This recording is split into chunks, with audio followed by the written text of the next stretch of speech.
Ah, Lies of P é uma obra-prima incompreendida do Liberato. Não conheço o Liberato. Eu queria mandar um salve pro Nickzão, que a gente reagiu lá ao Modder, tá ligado? A história começou com uma lâmpada. Ele e um amigo dele comentaram lá no React, mano. Valeu aí pela moral.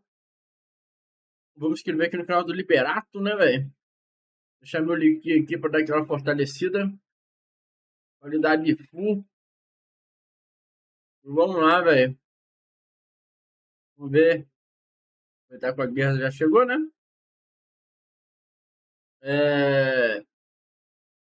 Que obra incompreendida, velho. Pô, mano, até hoje eu não vi ninguém falando mal de Layers of P, não, mano. Eu só vejo o pessoal exaltando o jogo, assim. Tem gente que tem uma desconfiança que não joga, tá ligado? Mas todo mundo que jogou falou que é um dos melhores Souls dos últimos tempos, velho.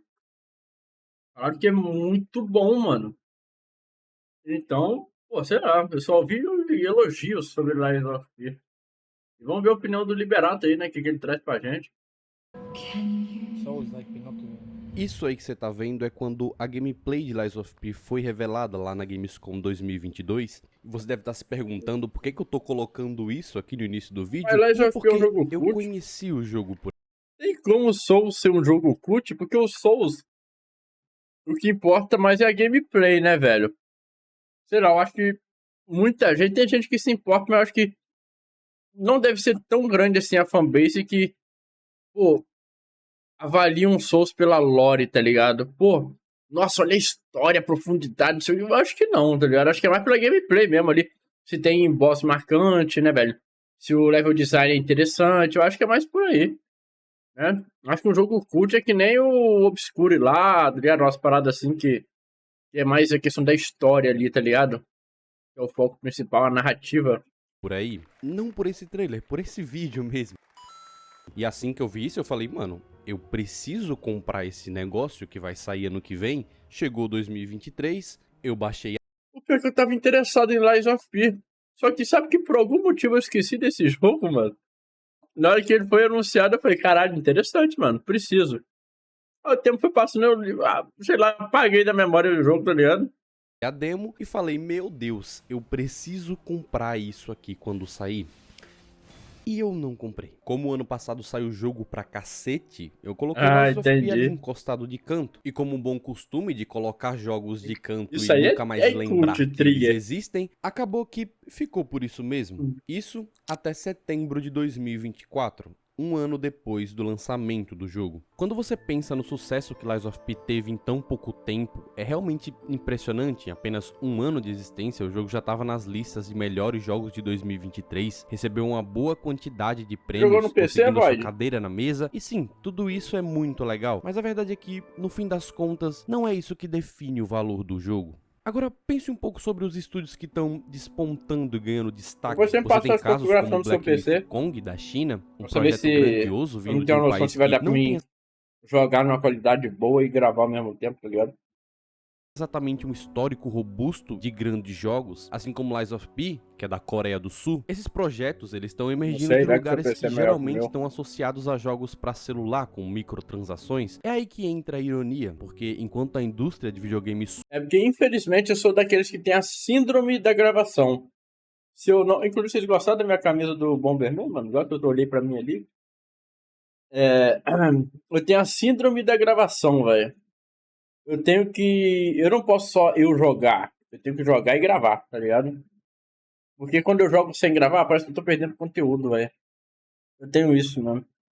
Boa noite, Bona. Sul. Esses projetos, eles estão emergindo de lugares que geralmente estão associados a jogos para celular com microtransações. É aí que entra a ironia, porque enquanto a indústria de videogames sul-coreana é predominantemente focada em mobile e microtransações, Lies of P vem com aquele jogo que os ocidentais estavam desesperadamente pedindo. É quase como se o jogo fosse uma resposta direta às expectativas de nós, ocidentais, que buscamos uma experiência mais autêntica, sem os mesmos pontos genéricos que a gente sempre reclama. Do lado, tinha um outro polidense e a mulher assim, ó. Algo que só estúdios menores poderiam entregar com uma visão fora do comum. A parada que esse estúdio fez de uma maneira brilhante Nada é demais. criar essa atmosfera sombria e steampunk que é familiar e estranha na mesma proporção. A história é uma adaptação de um Porque, conto. assim, eu fico vendo uns vídeos de análise de negócio e nem sempre os requisitos mínimos que eles colocam lá realmente é um requisito mínimo, tá ligado? Tipo assim, às vezes um PC mais fraco ainda do que o que precisa pra rodar o jogo, roda o jogo de boa, tá ligado? Aí por isso que eu gosto de buscar informação sobre essas coisas.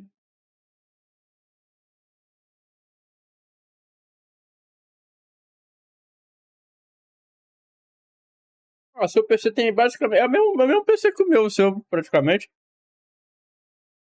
Muito conhecido, mas ele fica tão distorcido de uma forma que ele fica irreconhecível. Isso é parte do charme do jogo, desde o ambiente depravado até a trama Ah. intricada. Tudo no jogo se conecta de uma forma tão fluida que é quase impossível terminar a primeira run e não ficar com vontade de começar outra para ver os tipos de abordagem diferente. Isso tirando toda a trama da equação, porque eu iniciei a primeira vez sem muito interesse até começar a ver o nome de alguns personagens e suas personalidades. E aí quando eu me dei conta, eu tava vendo quais personagens se conectavam entre si em paralelo com o conto que ele foi inspirado, que é algo que ele se conecta muito bem, ele se interliga de uma maneira interessante. E esse é o ponto. Lies of P consegue ter um capricho tão Isso aí é o impressionante que talvez Pinóquio ele lá seja do o Tales Souls-like of, que mano. chegou mais perto do nível de qualidade dos jogos da From. Quando você tá imerso num Souls-like, a dificuldade não é apenas um obstáculo, é parte do que torna a experiência tão visceral e recompensadora. Cada boss que você enfrenta é um teste extremo de paciência, a morte é quase uma barreira para saber se você vai ou não continuar naquela experiência, além de ser um lembrete claro de que o jogo não faz questão nenhuma que você simplesmente pare ali, que é onde a maioria desiste, né? Onde você entende o que o jogo é. A cada derrota, a frustração vai crescendo, misturada com ansiedade, raiva, criando um ciclo que parece interminável. Imagina a sensação de finalizar, superar um boss que ele te fez comer bosta, arrastou tua cara. Oi, mano, eu tava puto no Bomberman porque eu tava morrendo pra desgraça de um merda. Tá ligado o que você apanha por merda? Tá ligado o que é você ver o guri que sofre bullying ali? Aí você fala, eu vou lá fazer bullying com ele também. Aí você leva uma surra do menino que apanha pra todo mundo da escola, velho. Eu tava me sentindo assim, cara. Eu tava puto, cara, estressado, velho. O bicho é uma merda. Eu tava morrendo por merda daquele. Cara, quando eu ganhei no Bomberman, velho, eu nem acreditei. Eu fiquei até sério aqui. O jogo acabando, eu subi nos créditos, eu fiquei sério, velho. Pô, eu não sei acreditar, eu ganhei. E, pô, já tá tão puto, cara. Puta que pariu. O Bomberman pra mim, velho, o Mega Bomberman. Cara, o jogo é fácil. É fácil. O foda é que o que mais tá me quebrando é a terceira fase do boss, velho.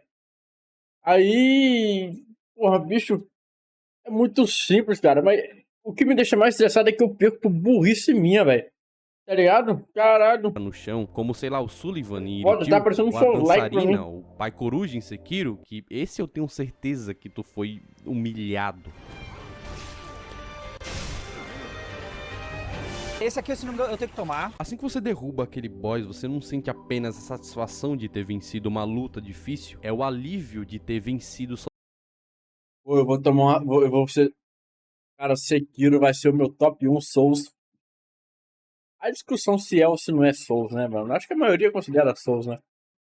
Mas eu acho que vai ser uma tortura pra mim, porque a gameplay de Sekiro não é o meu estilo de jogo, tá ligado? Não é a minha gameplay. Eu sou o cara ali que não é o cara do pé e da esquiva.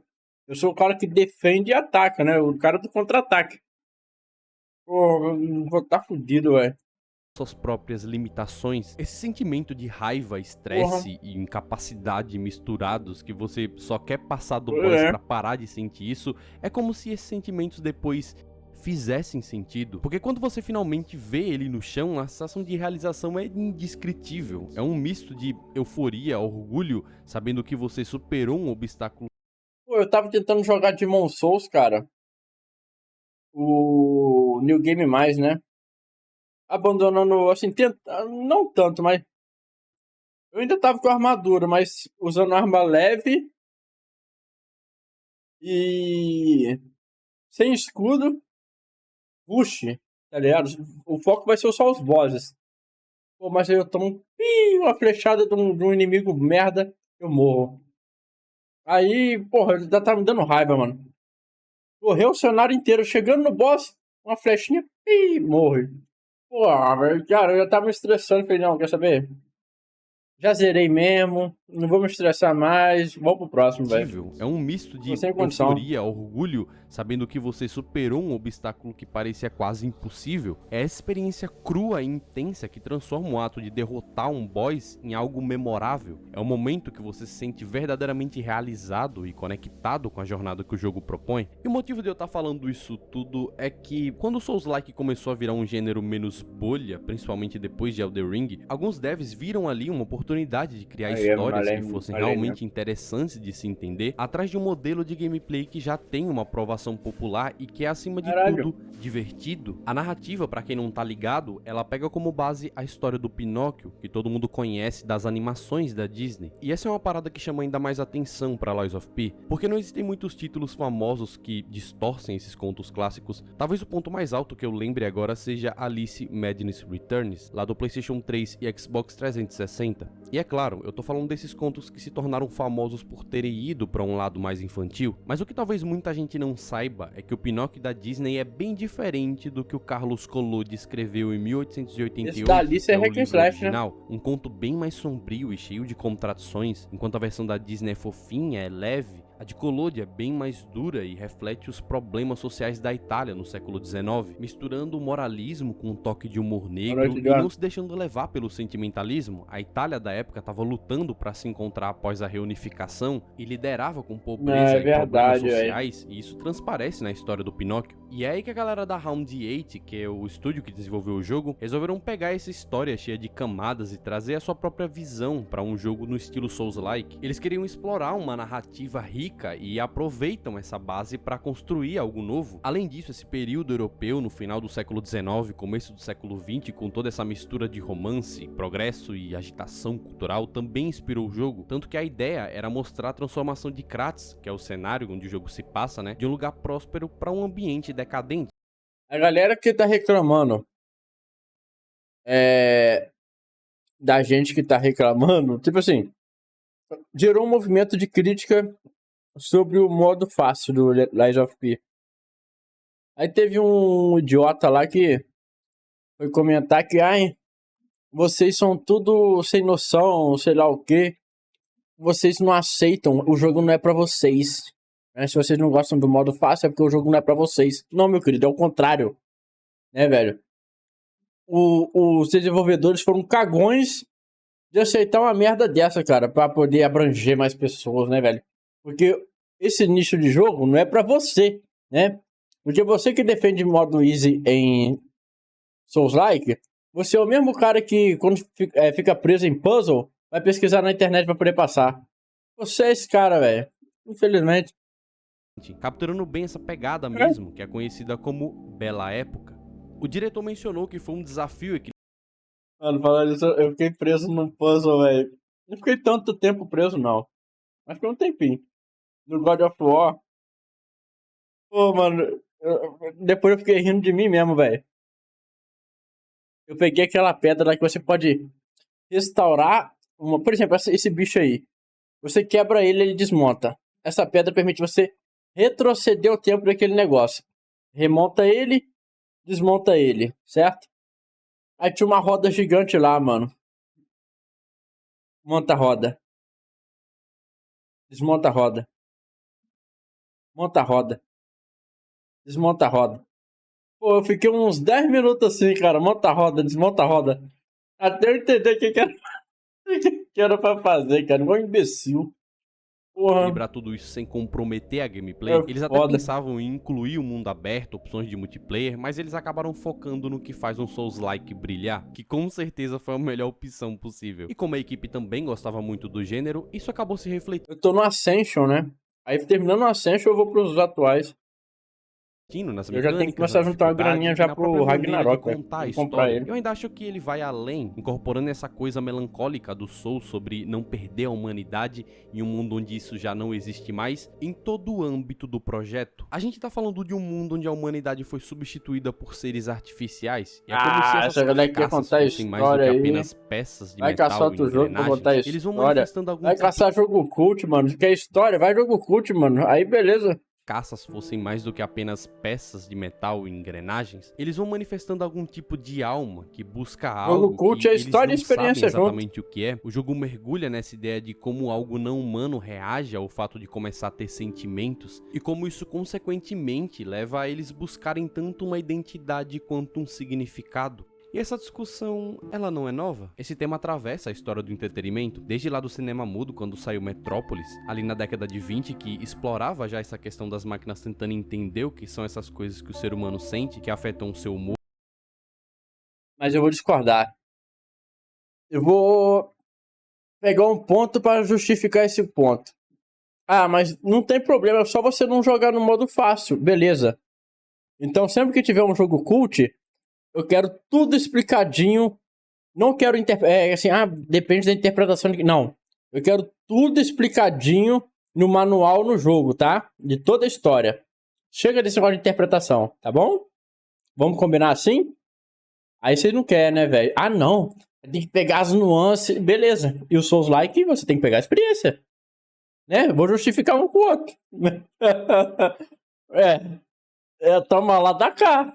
A sua maneira de falar, de se comportar, algo que Blade Runner de 82 Se tu acha ruim, tem que explicar tudo. Por reconhecimento como seres só você não aceitar lá a explicação. O clássico de 2001 e a inteligência artificial. O tema tá aí nas narrativas audiovisuais e não é de hoje. E diferente dos filmes, quando você joga algo que aborda esses temas como ponto central, o fato de você poder interagir com aquela história permite que você internalize a mensagem de forma mais profunda. Até porque geralmente, quando algum estúdio decide abordar essas questões como ponto principal do jogo, eles colocam pra você escolhas. Um elemento que com certeza vai te fazer sentir mais próximo do que é descobrir algo tão complexo pra algo que não foi feito pra sentir esse tipo de coisa. O que Lies of P faz é absorver essas questões além do storytelling, e isso gera uma ressonância emocional que é quase palpável. Ele falou isso como se através dessas mentiras e dessas verdades que você se depara durante a campanha, esses seres estivessem tentando descobrir o que significa realmente sentir emoções, o que significa ser o Raid é dos cult, né?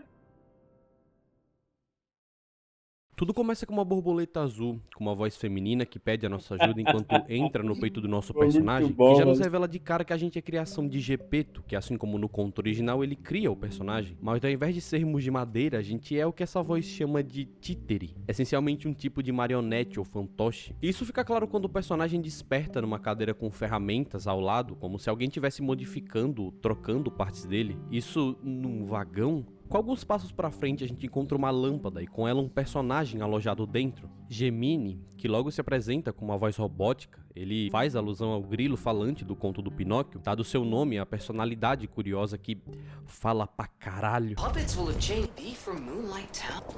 Okay, there's no easy way to say it. Ladies and gentlemen. Fala baixo, meu filho. Ele funciona como uma espécie de guia durante a campanha, dando dicas, informações sobre o que está acontecendo no mundo do jogo, além de fazer vários comentários que refletem a situação atual que você tá, e às vezes ele até antecipa alguns perigos e alguns eventos importantes. E é aí que a voz feminina também se identifica. Seu nome é Sofia. Ela apenas diz que a gente precisa chegar até um hotel chamado Kratz, e lá a gente vai ser esclarecido sobre o que tá acontecendo. Saindo do vagão a gente vê as ruas completamente ensanguentadas, cheias de corpos no chão, e à frente alguns fantoches que parecem ser guardas. O Raid é o cult. Eu valorizo a experiência. Indo de forma completamente agressiva com qualquer coisa que se aproxime. Você logo deduz que esse massacre foi feito por esses fantoches e deve ter total ligação com esse pedido de ajuda que a gente recebe, visto que a gente acorda sozinho, mas com pistas de que a pessoa que criou o personagem já previa que ele seria útil de alguma forma. E sim, nesse início ele tem essa pegada meio Bloodborne, até na base da história tem alguma inspiração, e pelo menos pra mim essa impressão durou só até esse início, porque depois o jogo vai tomando sua própria cara. Logo a gente é apresentado pro combate combate, que à primeira vista é como um Souls-like comum. Temos os golpes fracos, os golpes fortes, arrolado, backstab, com uma diferença na defesa que eu vou falar mais pra frente. E é claro, adotando a mecânica do parry, que depois de Sekiro todo jogo quer ter a tal da defesa perfeita, né? Mas aqui eles levaram um conceito muito a sério. Não é como Sekiro Resident Evil 4 que você Sabe qual é o foda? Pra quem gosta de fazer uma análise bem aprofundada de jogo, tem que jogar em todos os modos, mano, pra poder fazer aquele comparativo. Porque, às vezes, esses negócios é até uma fake, né, velho? Tem jogo que não sabe balancear. Tem jogo que você bota no fácil, aí você bota no difícil, você vê que é a mesma coisa, é fácil do mesmo jeito, tá ligado? Então, tem jogo que não sabe balancear os bagulhos. Por isso que é bem interessante, às vezes, você jogar no... Você começa Assim, eu sempre jogo no normal, né? Que é o normal, como o jogo deve ser jogado. Aí, se você quer um pouco mais de dificuldade, você joga no difícil, quiser ser mais fácil, fácil, né? Pega uma dificuldade ali pra jogar. Ah, vamos no normal ou hard. Zerou? Depois joga depois no fácil, mano. Pra ver se fica realmente mais fácil ou não, tá ligado? É interessante fazer isso.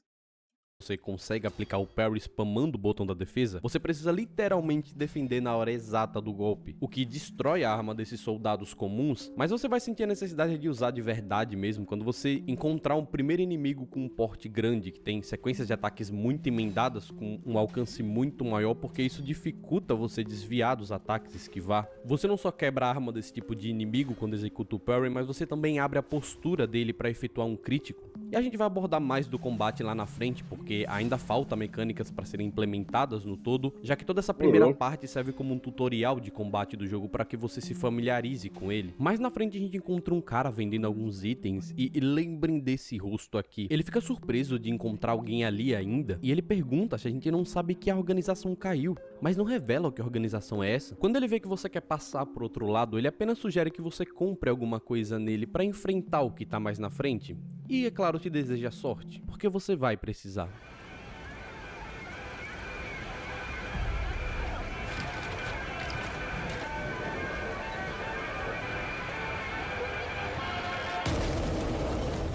Ah, porra. Esse é o mestre do desfile, o nosso primeiro boss. E é aqui que o jogo mostra o que ele realmente é.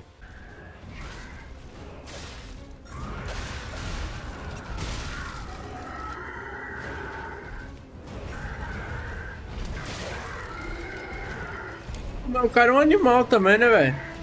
Ô, desculpa, velho. Não sei se é o cara do vídeo. Sem querer, velho. Eu sei, é complicado. Você precisa aprender boa parte dos movesets do boss enquanto aprende a mecânica do O cara parry, tá que vai parado servir levando muito aqui pra lapada, velho. enfraquecer a postura dele e, consequentemente, diminuir a vida do boss muito mais rápido. Assim que ele é derrotado, ele fala alguma coisa que a gente simplesmente não entende e fica por isso mesmo. Parece ser uma língua diferente. O curioso é que antes da boss fight, a gente encontra um panfleto de uma apresentação desse títere. Tudo parecia tão inofensivo, quase nostálgico. Um convite amigável para uma apresentação de um títere de desfile que foi feito para entreter. Mas como algo que foi feito para trazer alegria se tornou uma ameaça tão agressiva, o contraste desse panfleto é a fala de Sofia quando a gente se aproxima da boss fight, que ela fala sobre um títere de desfile perigoso. A gente chega no hotel de Kratos, mas os títeres eles não podem entrar no hotel. Só que a gente é meio que um títere especial, diferenciado. Mas na verdade, eu não sei nem se tem como esquivar. Assim, acho que tem esquiva, né? Eu só não sei se tem como se dar uma rolada, né? Porque é muito bom dar uma rolada, né? Eu não sei se é que nem nos outros Souls, né? Você dá uma rolada. Eu acho que não tem rolada ou tem rolada, eu não sei. E por isso a gente tem a capacidade de mentir, Legal, coisa que né? um títere comum não consegue por causa de algo chamado de Grande Pacto, que englobam 4 leis que os títeres são obrigados a seguir. Todos os títeres devem obedecer aos comandos do seu criador. Títeres não podem ferir humanos. Títeres devem proteger e servir aos humanos da cidade de Kratos. Títeres não podem mentir. Em diversos momentos a gente precisa fazer a escolha de mentir ou falar a verdade, e isso vai impactando em algumas situações do jogo, nada muito significativo, mas a mecânica ela vai se provando interessante, visto que é um jogo do Pinóquio. O sistema de defesa do hotel pergunta se a gente é um títere Eu sempre ou um falo a humano. verdade, velho. Respondendo humano, a gente entra no hotel, pra descobrir que isso só foi o prólogo do jogo.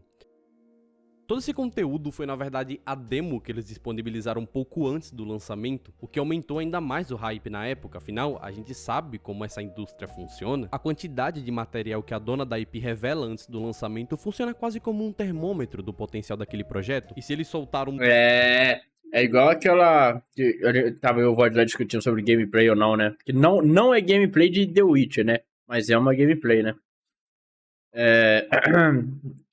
Sobre a nova versão da Engine, né? Da Unreal Engine, acho que é 5.6, né? A versão que eles estavam mostrando lá. Só que eles estavam usando os assets de The Witcher para fazer aquela demonstração. E aí é que rola o perigo. Aquilo não representa o jogo final. Mas depois de ter mostrado aquilo, se entregar inferior àquilo, já vai ser uma decepção. Porque uma galera tá olhando aquilo lá. Eu olhei aquilo lá. Pô, caralho, muito foda. Eu quero isso. Eu acredito que todo mundo quer aquilo ali no The Witcher, tá ligado? Pô, desculpa. Se eles entregarem algo abaixo do que foi mostrado ali, decepção total, velho, tá ligado? Agora eles têm por obrigação fazer o The Witcher daquele jeito, cara. Naquele nível de qualidade, mano. Pô. 2 horas de gameplay é porque eles tinham a plena confiança de que o jogo estaria impecável. E foi dito e certo, se tu jogou pelo menos a demo, tu vai ver que o jogo se diferencia bastante da série Souls, principalmente na questão do Bloodborne que eu falei antes. Esses soldados aí do início, como eles são fantoches, eles atacam de uma forma meio robótica, o que faz todo sentido levando em consideração o que eles são, e o Funky Black Cat mostra muito bem como é isso. Mano.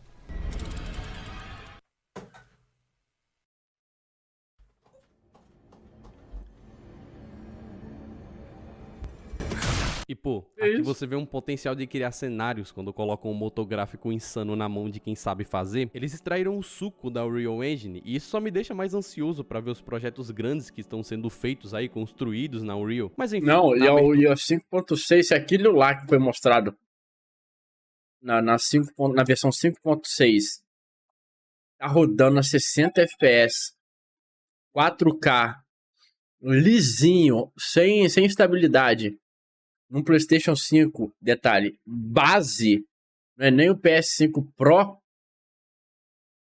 Cara, é obrigação fazer jogo otimizado, mano. Se o jogo sair cagado agora, é pura incompetência da empresa, cara. Não dá pra culpar mais o motor gráfico que tem seus problemas. Não, aí é culpa total da desenvolvedora, mano. Você não soube fazer o bagulho direito. A gente vê um pouco do background dessa cidade, que aparentemente era uma cidade promissora, com diversos avanços tecnológicos, mas em dado momento ela se transformou no que a gente viu pelas ruas. Fica claro Esse de Lies of P, 8 meses atrás, faz tempo. Que um surto aconteceu, algumas pessoas começaram a morrer de uma praga, uma espécie de pandemia começou a acontecer na cidade, e como a cidade era tecnologicamente avançada, os robôs que protegiam a população, faziam a segurança, o entretenimento, eles começaram a surtar e massacrar toda a população. E isso fica claro, 2 eventos catastróficos estão acontecendo em paralelo nessa cidade. A gente só não sabe muito bem o que é ainda. Entrando no hotel... Não, é.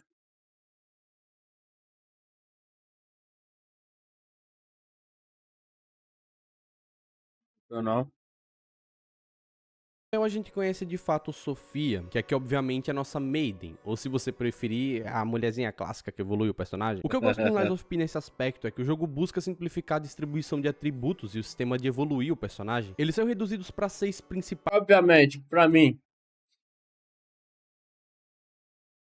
Bem que aqui já tá estranho. Eu não tô vendo força e resistência, velho. Fortitude seria resistência, velho? Forte, quer dizer, força.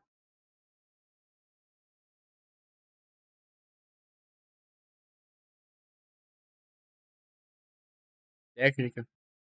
Pô, o meu negócio é vitalidade, resistência e força, velho. Provavelmente técnica aqui deve ser pra usar arma, né? Por exemplo, eu fui obrigado a upar destreza no Demon Souls pra poder usar algumas armas.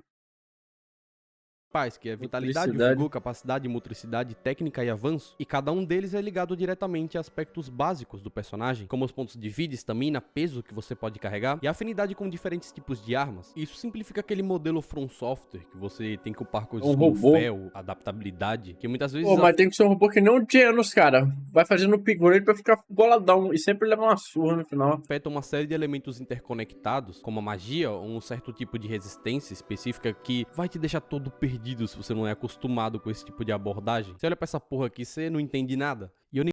Exato. Não precisa só de força. Quer dizer, na verdade é uma contradição, né? O Hulk já levantou o martelo na força bruta. Mas assim, é uma exceção.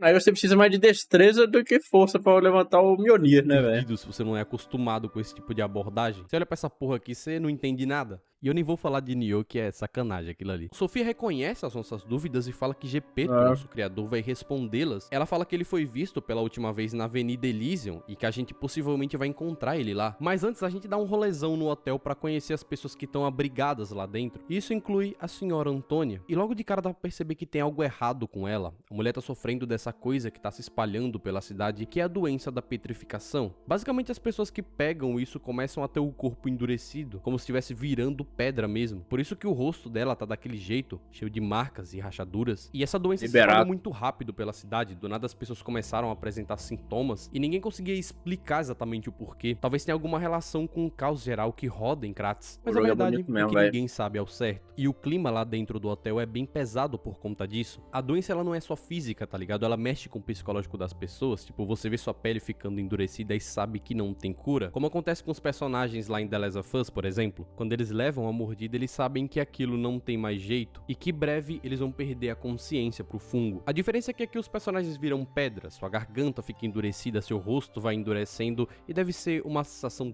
terrível. Mas é claro, não só tem ela no hotel, ela tem um mordomo que também é um títere e vende itens pra gente, e a Eugênie, que é a nossa ferreira basicamente. De cara, quando a gente fala com ela, ela já nos dá algo que Gepeto deixou, que é o braço legionário. E sim, parece que vai vir na mesma pegada do braço protético de Sekiro, foi o que eu pensei inclusive, mas eles têm finalidades um pouco diferentes. Por mais que os dois tenham esse combate mais incisivo, eu sinto que aqui em Lies of P ele é mais necessário. Direto você vai estar precisando e necessitando de usar o braço em diferentes situações, e sem contar que ele é mais simples do que a prótese Shinobi em praticamente tudo, até na questão de evoluir essas habilidades do braço. E é claro, eu não tô falando que o braço legionário de Lies of P é melhor do que a prótese Shinobi de Sekiro, nem de longe. É apenas que o braço legionário ele é mais necessário. Eu sinto a necessidade de usar ele com muito mais frequência do que as ferramentas da prótese. E eu ainda vou falar de Sekiro nesse canal. Ah, mas eu vou fazer um vídeo de Sekiro. Eu não sei quando, mas eu vou. E outra botar o nome do personagem de Sekiro, é a personalização das armas. Você consegue juntar lâminas e cabos de armas diferentes para criar combinações próprias. Você tira o punhal de uma espada e coloca a lâmina de outra, e isso afeta diretamente os ataques que você executa. Dependendo da combinação, o alcance, a velocidade, o tipo de dano que você causa, eles mudam completamente. E isso até no especial, que aqui você tem tanto o especial do punho quanto da lâmina, que é chamado de ataque de fábula. Mano, sério, dá pra criar umas combinações muito interessantes e que ainda é intuitivo, não é algo complexo, não exige de você uma alfabetização pra criar essas combinações, e dá pra fazer umas coisas muito engraçadas também. Aí vai de você testar as lâminas, os cabos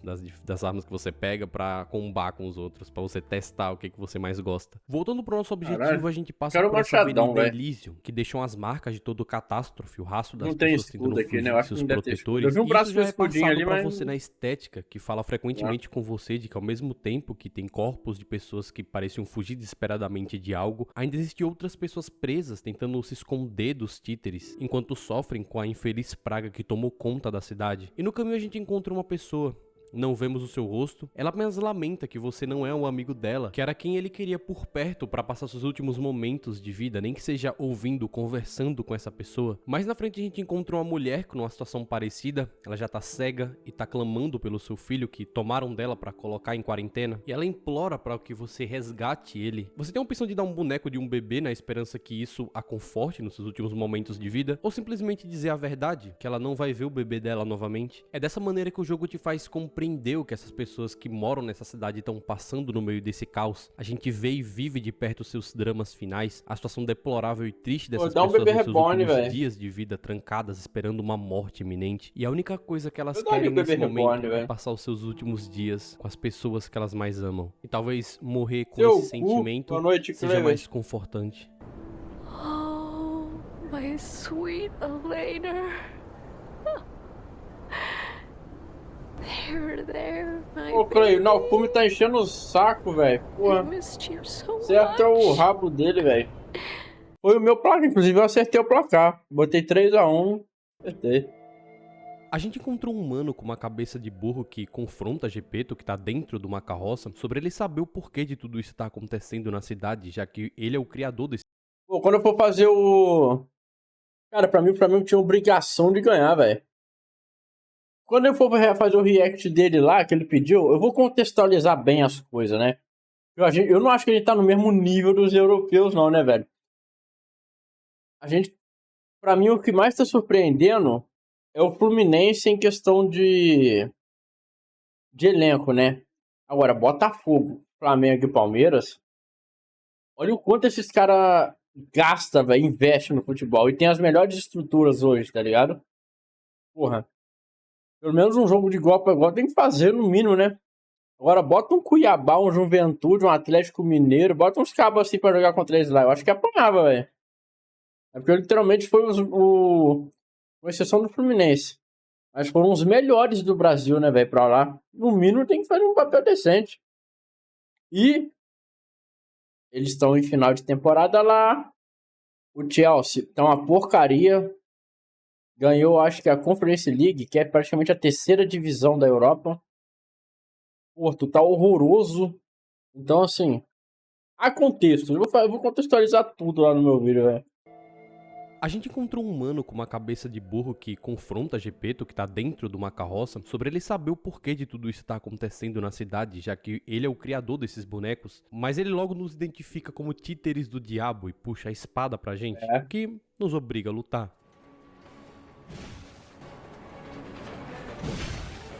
I'll kill you both, then street.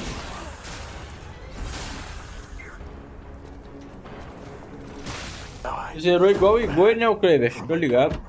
E até aquele momento a gente só tinha matado robôs títeres, mas essa é a primeira vez que derramamos sangue humano. Encontramos Gepeto, que se mostra feliz em nos ver e fala que entende porque as pessoas o culpam por toda a catástrofe, que é o que ele chama de frenesi dos títeres, que é justamente essa bagunça que os títeres estão fazendo. E é interessante o Gepeto reconhecer que as pessoas... Eu fui o primeiro a falar lá no grupo, velho. O Bono duvidou de mim, por causa que eu peguei a informação do Mitch. Mas no final era verdade. pessoas culpariam ele por ele ter criado essas coisas, o que indica que talvez ele soubesse que algo assim poderia acontecer, tipo que os títeres perderiam a noção do que é proteger e do que é atacar, como se eles tivessem desaprendido a diferença entre amigo e inimigo. Então Frenesi é essa manifestação meio doida de decadência geral, sabe? Como se a corrupção moral da cidade tivesse afetado até os robôs. Mas antes dele dar mais informações pra gente, ele fala que não é uma boa hora pra conversar naquele momento, e logo nos dá a chave da prefeitura pra que a gente parasse o títere que é o vigia de lá. Esse títere aí, ele foi feito pra manter a ordem, garantir a segurança nas proximidades da prefeitura. E sério, a cutscene de apresentação dos bosses desse jogo são incríveis. Eles fizeram questão de caprichar em cada entrada de um boss. O vigia da prefeitura de Kratos é um exemplo marcante de como um títere começa a exibir sinais de emoções, apesar de serem meras máquinas. Originalmente ele foi projetado para proteger a cidade, mas sofreu danos graves após uma sobrecarga na sua bateria, que acabou destruindo boa parte do seu corpo e dos seus sistemas internos. Embora ele já tivesse destinado a ser descartado, ele ainda foi usado para testes, talvez na esperança de evoluir a tecnologia através dele. Curiosamente, apesar dos danos e do seu estado deteriorado, o Vigia continuou desempenhando a função que ele foi programado para fazer, mas como um toque especial, ele nunca esqueceu das crianças que viam ele como um amigo e gostavam dele. Isso é algo que se destaca na descrição do chefe, onde a gente vê que ele ainda guardava um boneco que as crianças fizeram para ele, mostrando o impacto emocional que esses títeres tinham sobre as pessoas de Kratos, e também que esses títeres estavam começando a desempenhar algo próximo de emoções. E um amigo que o menino da janela mencionava era justamente esse títere, tanto que assim que a gente derrotar o boss e ir na casa do menino, a gente assovia lá e ele fica muito feliz, que ele acha que é o vigia, porque o vigia que fazia esse barulho, mas como ele não pode nem sequer enxergar por conta da doença, ele só agradece.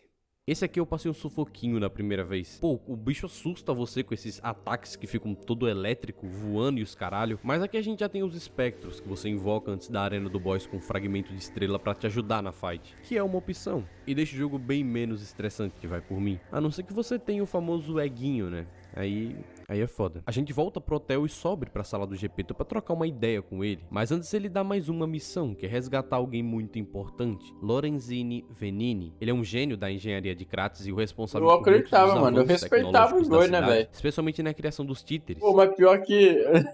tem certas coisas que me incomodavam no Igor, tá ligado? Assim, não vou mentir. Porra, lá naquele vídeo lá do Me Apaixonei por uma Cult. Pô, o cara reclamar não é me apaixonei, é apaixonei-me. É assim que se escreve no português, né? Correto. Ai, Goi, vai tomar no cu, cara. Sério, essa porra? Pelo amor de Deus, né? Sabe? Um bagulho nada a ver, cara. Pô, besta e o cara reclama, meu irmão. Até português, o linguajar, o cara quer corrigir. Pô, tem certas coisas que eu ficava puto, mano. Assim, me incomodava, tá ligado? Ele querer ser certão pra caralho, tá ligado? Mas era um cara que eu respeitava, assim. Muitas opiniões que ele tinha, de fato, são verídicas e... Pô, algumas eu concordava, outras não, né, normal, mas eu respeitava, eu acreditava assim, né, velho? O mínimo que eu faço quando eu reajo a alguém é acreditar que o cara realmente é aquilo tudo que ele fala, né, velho? Eu dou aquele voto de confiança. Não tem jeito. Kratos e o responsável por muitos dos avanços tecnológicos da cidade, especialmente na criação dos Ué. títeres. E como ele fabricava esses bonecos em massa lá, os títeres simplesmente tomaram o meio de produção e estavam fazendo um exército Aí é de foda, títeres. até no Isso privado. com o patrão lá dentro. Então, a gente que vai ter que resolver essa buchona. Mas antes, a gente conhece o órgão Pi. Esse é tipo o núcleo vital do seu personagem, é basicamente o coração mecânico que mantém tudo funcionando. E o legal é que ele não é apenas uma parte simbólica, ele é a parte crucial do gameplay também. Ele funciona dividido em fases, e para desbloquear uma habilidade específica de um nó, você tem que preencher todos os slots desse nó usando quartzos, que é um recurso que você usa para ter essas habilidades. Para abrir as próximas fases e liberar mais habilidades, você precisa desbloquear pelo menos 2 nós da fase anterior. A boa notícia é que mesmo desbloqueando fases mais avançadas, você pode usar qualquer habilidade de qualquer nível, desde que ela tenha sido liberada. Isso, é claro, te dá mais liberdade para adaptar o órgão pro seu estilo, mas depois você pode resetar tudo, então menos mal. Chegando na fábrica, a gente vê o lugar tomado por títeres de todo tipo de tamanho e forma. E aqui no coração da produção em massa desses robôs que a gente entende a extensão desse desastre. É durante essa missão que a gente conhece os personagens do gato e da raposa. Eles aparecem ali nas mediações da fábrica. Pelas roupas da raposa, já pronuncia que ela vem de uma família nobre. Ela renunciou a tudo isso depois dos conflitos dentro da sua família, o que acabou por se reunir ao gato preto, que afirma pra ela que ele é seu irmão, perdido há bastante tempo. É por isso que ele parece tão diferente dela, já que ele vem das favelas de Kratos, ou seja, ele ficou mais suscetível de contrair a doença. E é impossível não associar esses personagens às figuras originais do conto do Pinóquio. No livro original, a raposa e o gato enrolam o Pinóquio, eles fingem ter deficiência. A raposa dizia ser manca e o gato cego, mas no final das contas eles acabaram ficando pobres de verdade. A raposa, além de manca, perde o pelo e o rabo, enquanto o gato fica realmente cego. O primeiro diálogo entre os três é carregado de cinismo. A raposa, ela questiona nossas habilidades e o gato insinua que poderia haver algo a nos oferecer, já que esse é o motivo de eles estarem ali. Venini é o homem mais rico de Kratos e os contratou para que eles cuidassem dos bonecos na base da fábrica, mas logo eles perceberam que esse trabalho era demais para a quantia que eles iam receber, já que eles são o que eles chamam em Kratos de Stalkers. Os Stalkers em Kratos são tipo uma mistura de mercenário e justiceiros. É como se eles fossem os caras que resolvem os problemas mais cabulosos da cidade, tipo o guarda-costas da nobreza, por exemplo. Só que eles também pegam trabalhos mais diversos, como caçar tesouros, o que mostra que eles são flexíveis, mas sempre com aquela ideia de servir os mais ricos. E uma coisa que é bem característica deles são essas máscaras de animais, o que é interessante porque isso vem de um costume bem antigo, tipo há uns 100 anos atrás. E aí já rola essa tradição, onde as máscaras representam o status deles, e quanto mais habilidoso o Stalker é, mais rápido ele pode escolher a sua máscara. E os novatos, coitados, acabam com as máscaras mais ridículas, como o burro e o gato preto que a gente viu até agora, porque os veteranos eles meio que bulinam os novatos. É tudo parte da dinâmica. É que nem eu falei lá no vídeo do Dark Souls 2, velho. É por isso que eu acho que o jogo vai me pegar. Porque o meu estilo de gameplay favorece a proposta do 2, tá ligado? Que meio que prejudica quem já tá acostumado a correr pelado, né, velho? Assim, ficar só na esquivando ali, correr até o boss. Dá aquela atrapalhada, né? Pro meu estilo de farmar, upar, aí pra mim vai ser de boa, velho. Gato Preto que a gente viu Eu até acho, né? agora, porque os veteranos eles meio que bulinam os novatos, é tudo parte da dinâmica entre eles, sabe? Eles são tipo venerados pela galera de Kratos, especialmente pelas crianças, eles são quase como heróis pra elas, só que aí vem a tragédia, né? Porque quando essa pandemia se espalhou e os robôs da cidade ficaram desse jeito, a maioria dos Stalkers morreu ou simplesmente viraram desonestos. E isso mudou muito o cenário de Kratos, porque isso dividiu os Stalkers em dois grupos, os Sweepers e os Bastardos. E eles não se bicam de jeito nenhum, tipo, tem estilos de lutas bem diferentes e nenhum deles confia muito no outro. Isso cria uma situação de muita paranoia, sabe? Porque os dois lados guardam seus segredos a sete chaves, quase como se estivessem sempre prontos pra um golpe. Mas mesmo com essa tensão ainda tem uma coisa que ainda une eles, que é o equipamento que eles usam. Tudo isso vem do Workshop Union, que meio que fornece as armas e tudo mais. Agora, dentro dessas facções, os Bastardos são aqueles caras que vieram de famílias Ele mais usou ricas, pronome os neutro, nobres, que velho. por alguma razão não se encaixavam no esquema tradicional da nobreza. Então eles lutam com muita classe, com rapidez, com aquela elegância, e o lema deles é honra ou nada. Então tudo que eles fazem gira em torno dessa ideia de manter a honra acima de tudo. Enquanto os Sweepers, eles são totalmente o oposto. Eles vêm de áreas mais pobres, dos becos e vielas, então o estilo deles é bruto, implacável, sem frescura. Tipo, eles vão pra cima e não tem muita paciência pra coisa fina. O lema deles é: nós sempre pagamos o que é devido. E isso mostra muito do senso de lealdade paciência pra e coisa dívida que fina. eles carregam, sempre honrando os compromissos deles de uma maneira bem direta. Em algum momento esses dois deixaram suas respectivas facções e começaram a trabalhar juntos, independentes. Eles estavam tentando juntar uma grana pra deixar Kratos, até que o Gato Preto ficou doente, contraindo a doença que se espalhou pros seus olhos, e agora esse é o objetivo da dupla: curar o Gato Preto, ou tentar amenizar a doença dele, se possível achar uma cura, e a gente ainda vai trombar com eles por aí. Bom, por fim a gente encontra ele, Lorenzini Venini, um inventor brilhante que tá preso dentro da sua própria criação. Sua fábrica agora é um reduto de destruição, é o palco perfeito para a manifestação do frenesi dos títeres. Ele parece bem assustado e antes da gente levar ele pro hotel, ele pede desesperadamente que a gente encontre o seu mordomo, que é alguém da sua confiança e que ele não pode ficar sem. E é isso que faz a gente entrar nas profundezas da fábrica, onde a gente acaba se deparando com o boss Fuuko, o guardião da fornalha, que é o responsável pela criação em massa dos títeres. O que não era sua função. É como se ele estivesse obedecendo a outra coisa, pois além de fabricar títeres, o robô se transformou numa máquina de guerra. No conto, Manji Fuuko era um marionetista carrancudo que, irritado com Pinóquio por ter arruinado seu show, ele decide usar o boneco como lenha pro seu jantar. Só que em Lies of P essa referência se transforma de uma maneira interessante. Fuuko é um títere colossal que começou a governar a fábrica com mão de ferro, ou melhor, fogo. Ele não tá preocupado com o espetáculo, mas sim com manter a fornalha em funcionamento, o coração pulsante da produção em massa dos títeres na fábrica do Vanini. Vários diálogos e notas espalhados pelo jogo fazem referência a algum tipo de rei dos títeres, que o Fuuko parece adorar. Ele até resmunga, balbucia Tá sobre dando esse dano, rei velho. no discurso durante a luta, criando uma conexão entre a mitologia interna do jogo Ele tá e a muito história forte. maior que tá se desenrolando. Tá no modo A gente só hits. consegue ver parte desse diálogo apenas no New Game Mais, porque no primeiro jogatina você só vê um monte de palavra que eu não faço ideia do que seja isso aí. E essa referência do Fuuko com o rei indica que os títeres estão começando a desenvolver um culto, um sistema de crenças, o que é completamente fora do escopo que eles foram projetados pra fazer. Primeiro a gente vê um robô vigia demonstrando sentimentos humanos, e agora um títere de fogo que segue um rei ou se denomina um. Ou seja, Ansioso a pra lógica iniciar de um. Kratos tá se invertendo. Após derrotar o boss, a gente Eu tô pensando de antes de ir pro 1 e pro Lords of the Fallen, tá ligado? Eu sei que o pessoal não curte tanto, mas é porque eu comprei, né, mano? Eu tenho ele, né? Tava na promoção na Steam, eu comprei ele com todas as DLC inclusas. Acho que eu paguei R$15 ou 14, não sei, em tudo. Aí se pá, eu começo nele. não. Ou seja, a lógica de Kratos tá se invertendo. Vou começar ele, né? Após derrotar Assim, o boss, depois. a gente encontra Pulcinella, que é o nome do mordomo do Vanini, e assim a gente pode levar os dois de volta pro hotel de Kratos. E ele e o seu mordomo Comprei, eles são viado. muito, pra falar a verdade, Comprei na além de Steam. ajudar na trama de Kratos com informações e até atuando ativamente. O Vanini é fundamental pros upgrades do braço legionário. É ele quem faz os outros braços que a gente usa durante o jogo. O pior, cara, esse negócio de Demon Souls, obviamente, né? Eu não tenho vergonha de falar, não. Falo até nos vídeos, né? Eu tô jogando no emulador, piratão, foda-se. Só que o que eu tava pensando aqui comigo, cara, eu não tenho console. Eu vou jogar piratão no PC, porém eu vou comprar o jogo pra console. Se alguém questionar, pô, piratão, né? Mas olha o jogo aqui na minha mão. Mas você acredita que não acha mais jogo pra PS3, cara? Só acha assim em OLX, uns bagulho assim, tá ligado? De revenda. Pô, eu não achei esse original, assim, pra comprar, mano.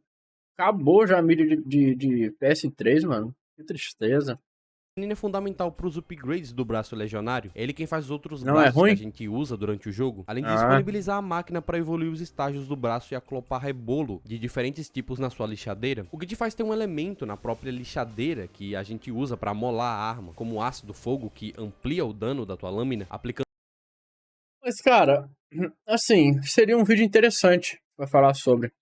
A gente já discorreu alguma live sobre isso, mas há rumores, né, velho, que a Microsoft vai desenvolver o próprio emulador deles, tá ligado? Se for verdade isso, que a Microsoft está desenvolvendo o próprio emulador pra jogar jogos do Xbox, cara, eu acho que seria interessante, mano, continuar vendendo de forma digital, talvez, pelo menos pra PC, sei lá, o jogo, tá ligado? Continua vendendo o jogo aí, obviamente com precinho mais, né, uns 3 por 10, tá ligado? Porque são jogos mais antigos e tudo mais. E jogar no emulador de forma original, cara, tá ligado? Pô, bacana. Né? As outras, né, a PlayStation e a Nintendo poderiam fazer isso também. Caso for confirmado, né, que se for verdade, a Microsoft tá fazendo isso. É interessante, mano. Sei lá. ficando mais dano de acordo com o tipo de inimigo que você encontra. Que inclusive eu esqueci de mencionar, mas no jogo você tem um sistema de lixadeira pra você amolar a Eu tô arma, fechadão porque com o ela não Mano quebra. Frost, E pra mano. isso que serve Mano esses Frost, rebobos, pra nova aplicar cara elementos da na Indy, lâmina velho, quando dessa você bolha aí. lixar ela. Já o Pucinella age como um shopping alternativo dentro do hotel. Ele oferece manivela, rebolos separados que, diferente dos rebolos colocados na lixadeira pelo Vanini, esses são consumíveis, ou seja, eles não estão acoplados na lixadeira. Você apenas usa uma vez e pronto. E acabou. Porque quando você morre ou descansa no Stargaze, que é meio que a fogueira desse jogo, o rebolo colocado pelo Vanini na lixadeira Inclusive, acho que foi o Void. O Void me recomendou começar Dark Souls. Não, Dark Souls não. Na verdade, agora eu nem sei o que o Void tinha falado. Algum jogo aí que o Void falou pra mim jogar pelo 360, que é bem melhor que o PlayStation. Agora eu não lembro qual jogo. ela volta. É um recurso meio que permanente, diferente desses rebolos separados que são consumíveis. Ele Dark também Souls, expande né? as opções da Mas Dark loja, Souls tem o pra PC, inventário né? dele, Então tá mas aí você tem tranquilo. que pegar um item específico, que são os colecionáveis do Vanini. E aí ele fornece todo tipo de item interessante pro combate, mas é claro, isso é com o tempo. Você vai achando os itens colecionáveis do Vanini e vai expandindo. Ah, não, é que eu falei que eu ia jogar o original, né? Eu sou assim, Clay. Eu jogo o original e depois pego pra jogar a versão remasterizada. Eu vou jogar o Piratão de o Dark Souls, né? Porque eu quero jogar o original, né? Aí depois eu compro o remaster e jogo a versão remaster. Aí, segundo o Void, é melhor pelo emulador 360. Tipo combate, mas é claro, isso é com o tempo. Você vai achando os itens colecionáveis do Vanini e vai expandindo a loja aos poucos. O próximo jogar as destino duas depois versões. da fábrica é encontrar alguns refugiados que estão escondidos numa catedral famosa ali nos arredores, o que faz a gente passar por Moonlight Tower, uma cidade em ruínas que foi o ponto de partida para a peregrinação em direção à catedral. Essa cidade era uma aliada próxima ao arcebispo Andreas, o líder dessa catedral que ajudava os seus cidadãos sempre que ele podia. Em troca, os moradores espalhavam a história de suas boas ações, fortalecendo a relação entre a cidade e a catedral, mas agora a cidade está deserta, tomada por títeres, então o local onde fica a catedral deve estar lotada deles. A gente dá de cara com um tal de espiador antes da gente subir pro teleférico que vai nos levar pra catedral, e ele basicamente fala que a catedral já era. Ninguém que foi pra lá voltou, se transformando em umas coisas completamente bizarras chamadas de carcaças, que parecem ter sido pessoas que sofreram algum tipo de mutação a partir da doença da petrificação, o que deixa elas irracionais, além de consequentemente ficarem mais fortes e se moverem mais rápido do que os fantoches, por exemplo. Dessa vez não são apenas robôs, são também mutantes de certa forma, infectados. E a primeira coisa que a gente vê na ponte da catedral são eles se matando com os títeres, mostrando pra gente que os dois são algo completamente diferentes e que nem de longe eles estão do mesmo lado. Por isso que eles só vivem se matando entre si, principalmente quando eles estão no mesmo ambiente, eles simplesmente ignoram você e começam a bater um no outro. Mas no meio desse cenário apocalíptico aí, a gente ainda tem sobreviventes. Gianjo é um deles, um suposto farmacêutico que se autoproclama o salvador. Ele tava atrás de umas tais moedas de ouro, achando que isso isso poderia curar ele de alguma forma, já que ele também contraiu a doença da petrificação, apesar de ele não apresentar sintomas visíveis. O cara tem um conhecimento absurdo sobre alquimia, medicina, mas por enquanto ele vai ficar encostadinho aí. A gente vai falar mais dele mais pra frente, ele ainda vai aparecer. Avançando, a gente chega até a capela da Catedral de Santo Frangélico, erguida com a ajuda dos alquimistas. Por isso os pisos de mármore dourado e a estátua gigante simbolizando o poder divino, com toda essa grandiosidade corrompida pela doença e pela devastação que ecoa os lamentos desses monstros à noite, extinguindo qualquer esperança de vida. A gente encontra uma mulher chamada Cecile, uma freira que servia ao arcebispo e uma das poucas sobreviventes. Ela luta contra a doença da petrificação e busca a marca sagrada, um símbolo de renovação espiritual, uma relíquia amaldiçoada que acabou deformando o arcebispo tanto fisicamente quanto espiritualmente. O arcebispo, ele era conhecido como um homem de coração generoso, tão devoto que muitos acreditavam que ele poderia ser a reencarnação do próprio Frangélico, o fundador da igreja que, segundo a história, ele teria sido escolhido por um anjo de uma asa. Incapaz de perceber o quanto estava se corrompendo, em uma cegueira moral, ele criou uma mentira convincente, alegando também ter sido escolhido por um anjo de uma asa, o que acabou sendo a sua ruína. Ironicamente, André se transformou naquilo que ele inventou, uma figura monstruosa que, embora ainda tivesse a aparência de um anjo de uma asa, não era nada além de uma casca vazia. Quando a gente enfrenta o Andrés no seu estado final, a gente consegue perceber que ele carrega um peso de arrependimento, desejando voltar ao tempo em que ele era guiado pelos seus hinos puros, antes que a ganância o consumisse. Parte desse arrependimento vem do seu envolvimento com os alquimistas. Como ele mesmo confessa em um diário, ele acreditava que os alquimistas eram uma maldição para Kratos.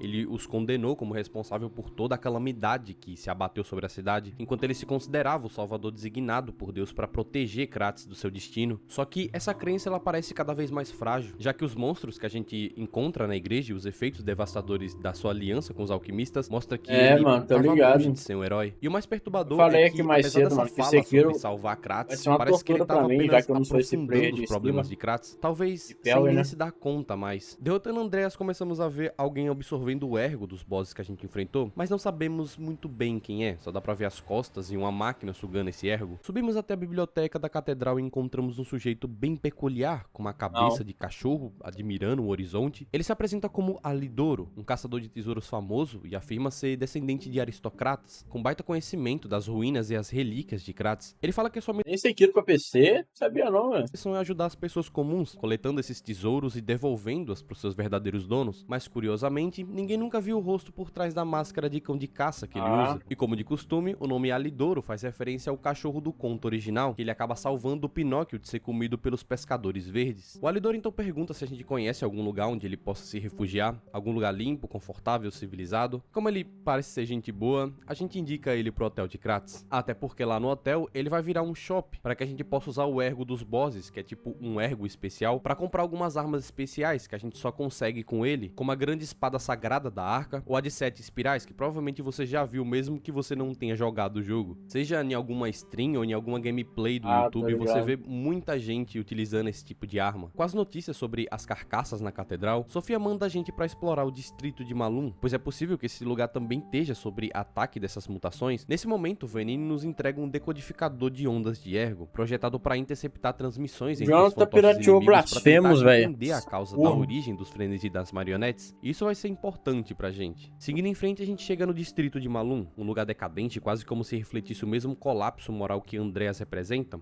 por estar tão próximo da igreja. Encontramos novamente o gato e a raposa, sugerindo uma aliança pra limpar a vizinhança ali, mas logo depois o gato fala: vou dar uma pausa aqui, vai fazendo o trabalho sujo aí. Até porque eles sabiam que a gente ia Nem pra trombar pagar uma os 50 rapaziada que eles conto no tinham jogo. certeza que acabariam com a gente caso a gente estivesse sozinho, por essa rapaziada ter tomado todo o distrito ali. E eu tô falando da Irmandade da Lebre Negra. E a cutscene deles aparecendo é muito da hora, com o irmão mais velho, Boa noite, com ele iPhone. preto, carregando um caixão com a palavra mentiroso cravada em negrito dentro, indicando que a gente morreria ali. Onde Vou dar uma mijão aqui rapidão.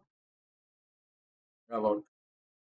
palavra mentiroso cravada em negrito dentro, indicando que a gente morreria ali. Onde também faz alusão ao coelho coveiro no livro, tanto os personagens quanto a cena, onde o Pinóquio se recusa a beber o remédio da fada azul, então ele convoca 4 coelhos pretos carregando um pequeno caixão pra fazer Pinóquio acreditar que ele tava morto. A boss fight acontece com o irmão mais velho, sendo meio que o boss, e o resto fica ao redor, e eles meio que recebem dano como inimigos comuns. Eles sempre reagem ao dano que você dá, e eles tomam um backstab, por exemplo, e apesar deles lutarem juntos, o irmão mais velho se nega a recuar e acaba indo de F. Os irmãos restantes criam uma nuvem de fumaça e levam o corpo do irmão mais velho, jurando vai. vingança, Boa noite. já que o negócio agora virou pessoal.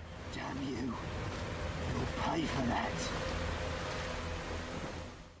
Tem bandeira da Lebre Negra pra todo lado no distrito. Explorando o esconderijo deles, que é na Câmara de Malum, a gente encontra um retrato de um garoto com uma expressão curiosa. Esse detalhe evoca uma certa referência a Dorian Gray, personagem imortal cujo retrato envelhecia enquanto ele permanecia jovem. A ligação aqui não tá só no visual, mas no conceito, pois assim como Dorian dependia do quadro pra manter sua imortalidade, a gente também parece estar profundamente conectado. Mas, cara, assim, esse Lies of P aqui, ele tá bem diferente dos outros Souls, tá? Foda-se a história, né, velho? O importante é a gameplay. Esse aqui tá parecendo mais linear e com a história bem presente ali, tá ligado? Assim, dá pra você pegar a história sem ficar pesquisando muito, aparentemente, velho. Tá ligado? Sei lá, uma impressão minha.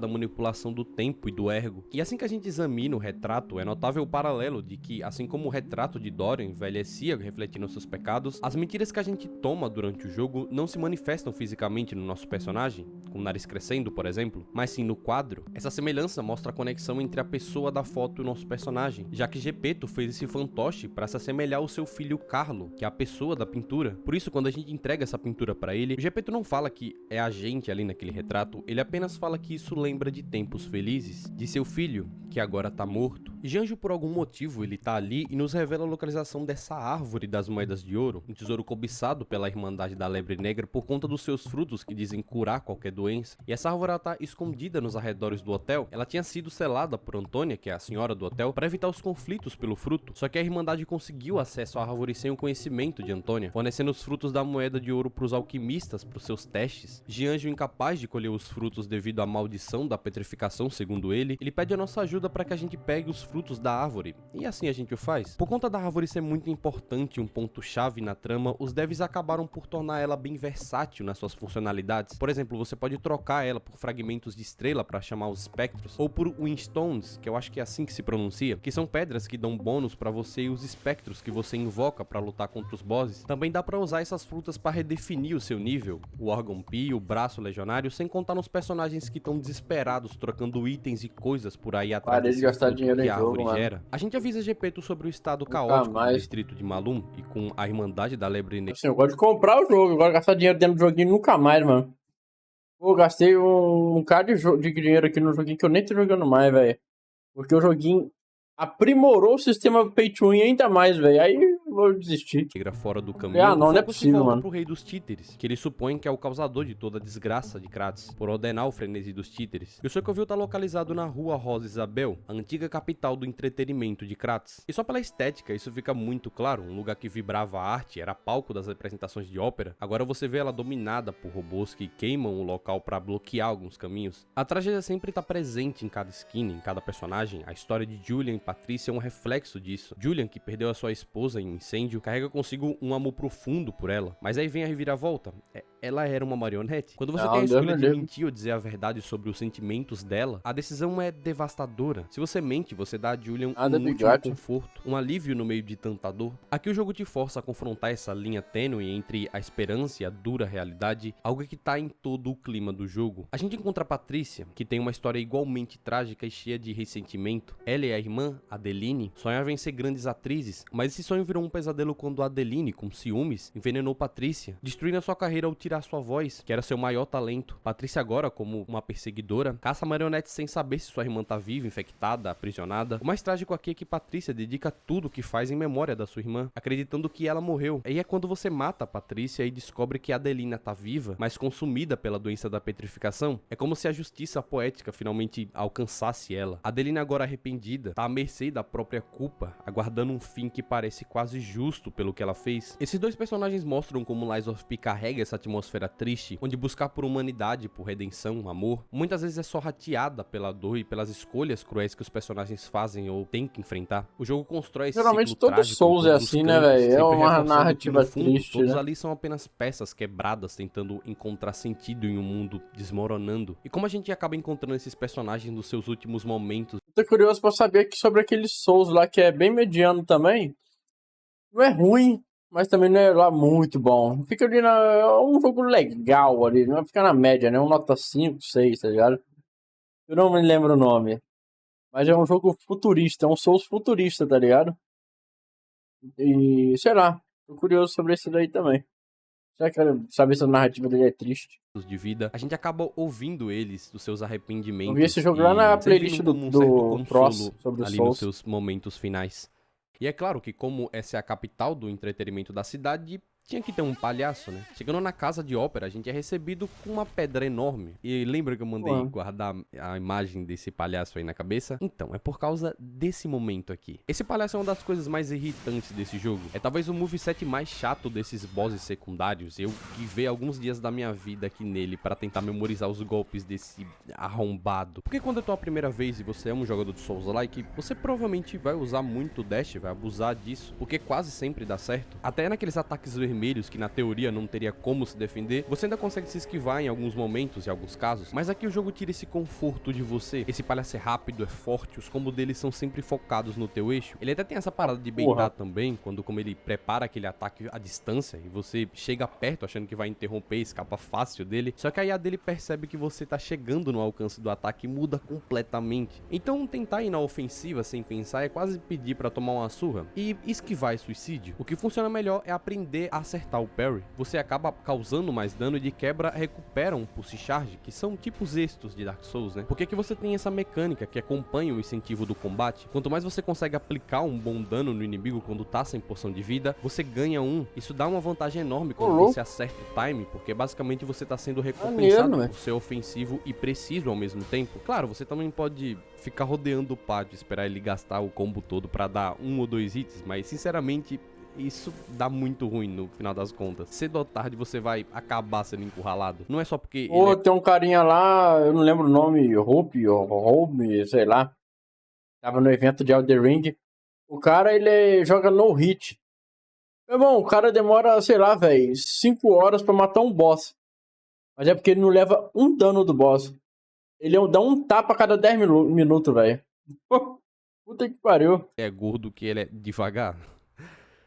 Isso aqui foi um inferno pra mim. Quando a gente chega no interior da casa de ópera, uma peça começa com o Gepeto arrancando o que seria o nosso coração e colocando no coração de outro títere. É como se ele quisesse dizer alguma coisa, mas aquilo parece tão irônico. Ele nos propõe uma aliança, tentando nos colocar contra Gepeto, mas é claro que a gente recusa, pois ele é a ameaça, a causa do frenesi. E é aí que começa a batalha contra o rei dos títeres. Essa é considerada uma das boss fights mais complicadas do jogo inteiro. Por mais que aparente ser só mais um boss enorme, lerdo, ele ataca muito rápido e sempre tem algum ataque onde ele te afasta pra logo te buscar, ou sempre fica se reposicionando pra conseguir ficar de frente pra você. No início são ataques fáceis, tanto pra desviar quanto pra usar o parry, mas no decorrer da luta ele vai abrindo o leque dos ataques, como nesse golpe onde ele catalisa o ar pra criar um ataque que pega uma área absurda, ou esse onde ele simplesmente cai no chão dando um ataque forte seguido de outro, estendendo os braços em área. E você não quer tomar esses ataques, porque você vai ficar na merda. Por isso que você vai precisar usar tudo que você aprendeu durante o jogo, usando os dashes, executando os parries para quebrar a postura dele o mais rápido possível, com os ataques de fábula, e nas mínimas aberturas usar o poder do braço legionário, tudo para dar o máximo de dano e tomar o mínimo possível.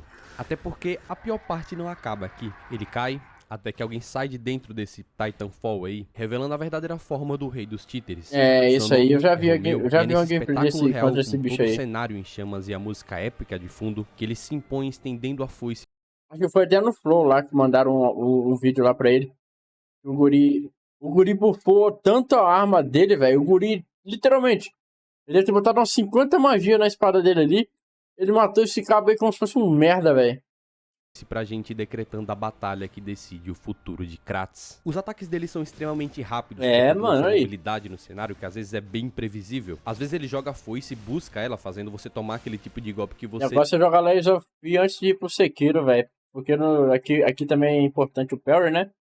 Eu já ia acostumando. Nem sabe de onde veio. Ali, quando ele tá na metade da vida, mais ou menos, ele imbui a espada com fogo e executa uns combos que são gigantescos. E contando com o fato que você já utilizou todos os seus extos, você vai ser obrigado a defender no parry, principalmente por esse foco ofensivo que o combate incentiva, o que faz bastante sentido, visto o último grande obstáculo que a gente enfrentou, né? E se você tá jogando ainda, tá empacado nesse boss por algum motivo, aí vai uma dicasinha, você abusa dos arremessáveis, que aí você vai ver utilidades dele em uma boss fight como essa. Sério, salva muito. Quando a luta contra o Pô, mas aí é sacanagem. Em Lies of P, pelo que eu já pesquisei, o jogo é muito fácil se tu usa os poderes, tá ligado? É muito GG Easy, né?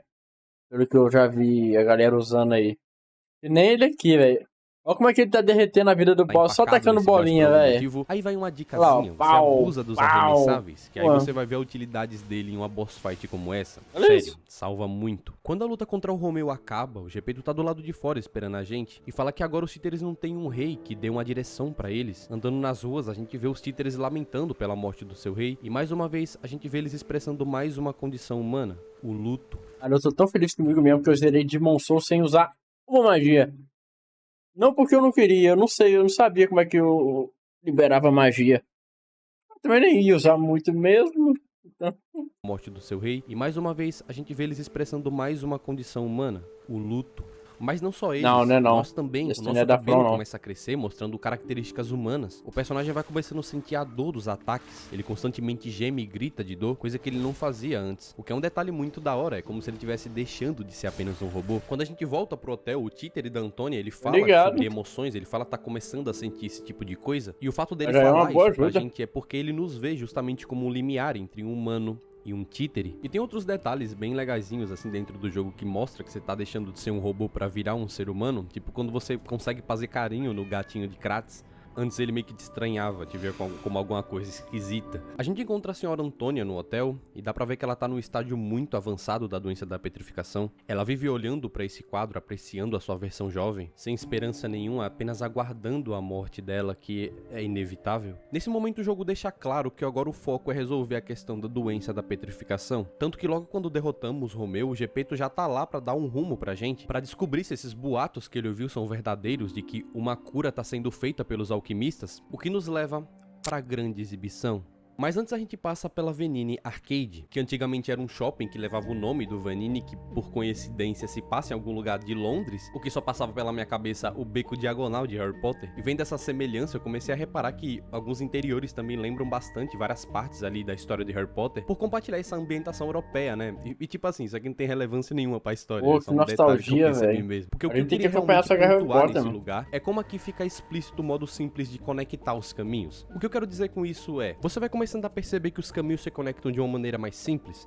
É como se você estivesse andando em círculos na Vanilla Arcade, onde apesar do lugar ser visivelmente incrível, isso é inegável, o design em si não tá trazendo nada de novo pra mesa. Sabe aquele sentimento de já ter passado pelos mesmos corredores e portas várias vezes, só que com pequenas variações? Isso acontece porque o jogo segue aquele esquema clássico de desbloquear portas e atalhos que ligam pontos que você já explorou, o que é algo bem comum em jogos Souls-like, é praticamente um elemento obrigatório do gênero. Aqui essa interconexão acontece mais dentro da mesma área do que entre níveis diferentes, então você acaba explorando a mesma área, o mesmo bloco várias vezes, desbloqueando atalhos que conectam pontos que já foram vistos. É aí que se você estiver jogando meio que no automático, você vai perceber que tá mais decorando os layouts do que realmente descobrindo algo novo. Isso é um pouco diferente do Souls, por exemplo, como Dark Souls, que foi o primeiro a popularizar esse estilo de interconexão de mapas, e títulos como Hollow Knight meio que escalaram isso para outro nível. Aqui a única vez que eu senti de fato tá conectando de um mapa para outro é no distrito de Malu, quando a gente derrota a Irmandade da Lebre Negra, pega um elevadorzinho e a gente acaba saindo no hotel. Foi aí que eu dei um leve sorriso e falei: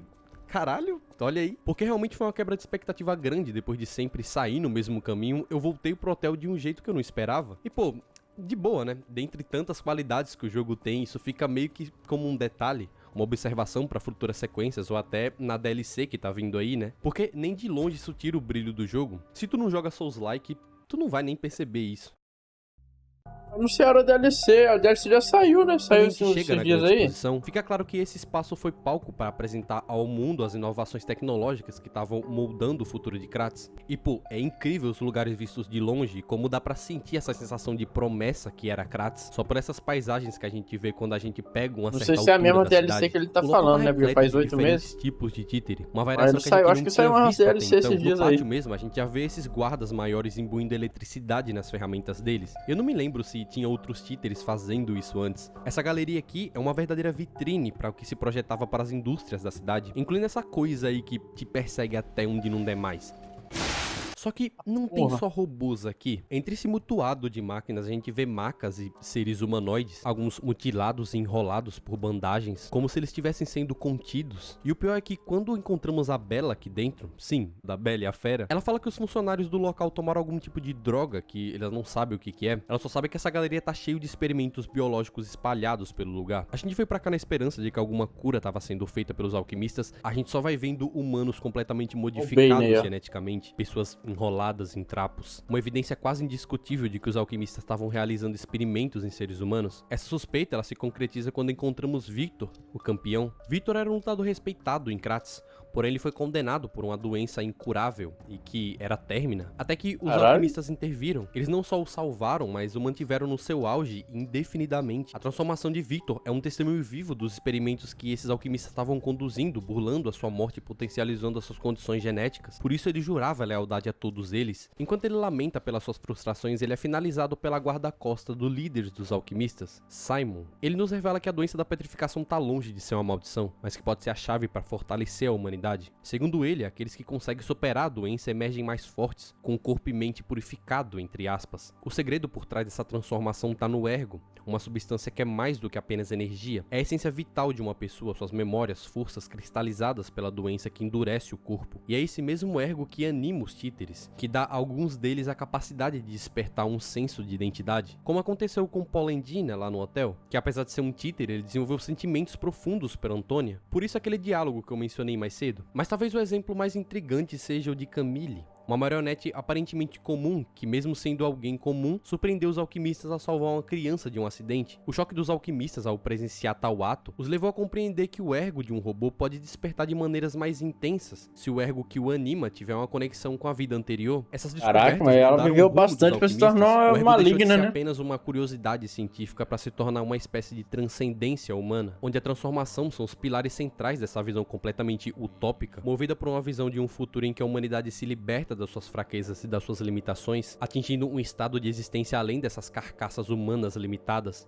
E na visão de Simon, para que principalmente não houvessem mais mentiras, que é algo que anda de mãos dadas com o ser humano. Inclusive era ele que estava sentado nessa cutscene, catalisando o ergo dos bosses que a gente derrotou nessa máquina. Os alquimistas eram tipo os chefões de Kratos. Eles mandavam muito bem nas pesquisas sobre o ergo, que começou com uma curiosidade científica e acabou virando uma parada gigante para a cidade. Eles ajudaram Kratos a crescer com essa tecnologia e esses ideais de que isso seria parte da evolução do ser humano. Por isso tem estátuas deles para todo que é lado e até nome de ruas em homenagem. Eles eram vistos como visionários, sempre com essa ideia de criar um futuro melhor usando o ergo. Por isso eles eram muito respeitados. Mesmo com a cidade indo pro caos, a influência deles continuava muito forte, mostrando o quanto eles moldaram tudo. Por isso Simon nos convida para sua ilha, onde ele promete revelar o que acredita ser o futuro. Ele quer que a gente veja com nossos próprios olhos. A gente vai pra plataforma para pegar um novo bondinho, mas antes de entrar a gente vê o gato e a raposa. Eles pedem frutas douradas e na minha primeira tentativa eu não dei, pensando que eles iam me passar a mão, me deixar lá de xereca. Mas se você decidir entregar as frutas, você ganha um disco chamado Quixotic Record, que são discos que você consegue colocar para tocar no hotel de Kratos. A letra reflete a essência do Dom Quixote, que é a luta incessável e muitas vezes absurda por ideais que o mundo considera loucura, mas que o personagem encara como sua missão heróica.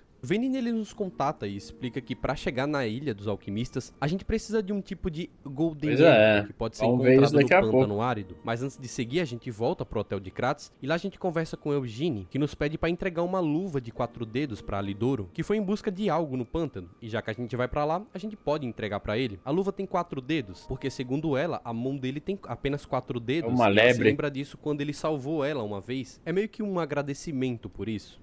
Então, a gente vai pegar, né? Quando a gente vai ver a situação da senhora Antônia, a gente vê que ela piorou. Segundo Polendina, ela perdeu a esperança ao descobrir que os alquimistas na grande exposição não estavam trabalhando numa cura. Então ele fala para que a gente procure um alquimista capaz de usar o fruto da árvore para criar um remédio. Bom, a gente não tem muito em quem confiar pra fazer isso além do Gianjo, que já tem um fascínio particular pela árvore dourada. Ele consegue preparar algum tipo de antibiótico como a única opção. A gente dá o remédio pra ela. Não Na esperança que pegue. isso possa trazer algum alívio ou possa amenizar um pouco das dores da doença. Feito isso, a gente pode ir pro pântano. O pântano do Barão é exatamente o que o nome sugere, um verdadeiro pântano, porque Isso tem não que ter confia um, macaco, mas ele velho. também Macaco funciona é o como bicho depósito ladrão. pros bonecos descartados que a cidade não utiliza mais. Dentro da caverna a gente vê um títere quebrado, que fica surpreso em ver alguém como ele, um semelhante que não é vinculado ao grande pacto por alguma razão, aquela ali que os títeres são obrigados a seguir. Ele fala que ele é odiado de títere a humano, e ele entende que isso é desprezo, ódio, e queria realmente aprender a sentir emoções, né? sentimentos. Ele fica viajando na ideia de poder sentir essas coisas. Ele vê os humanos como seres privilegiados por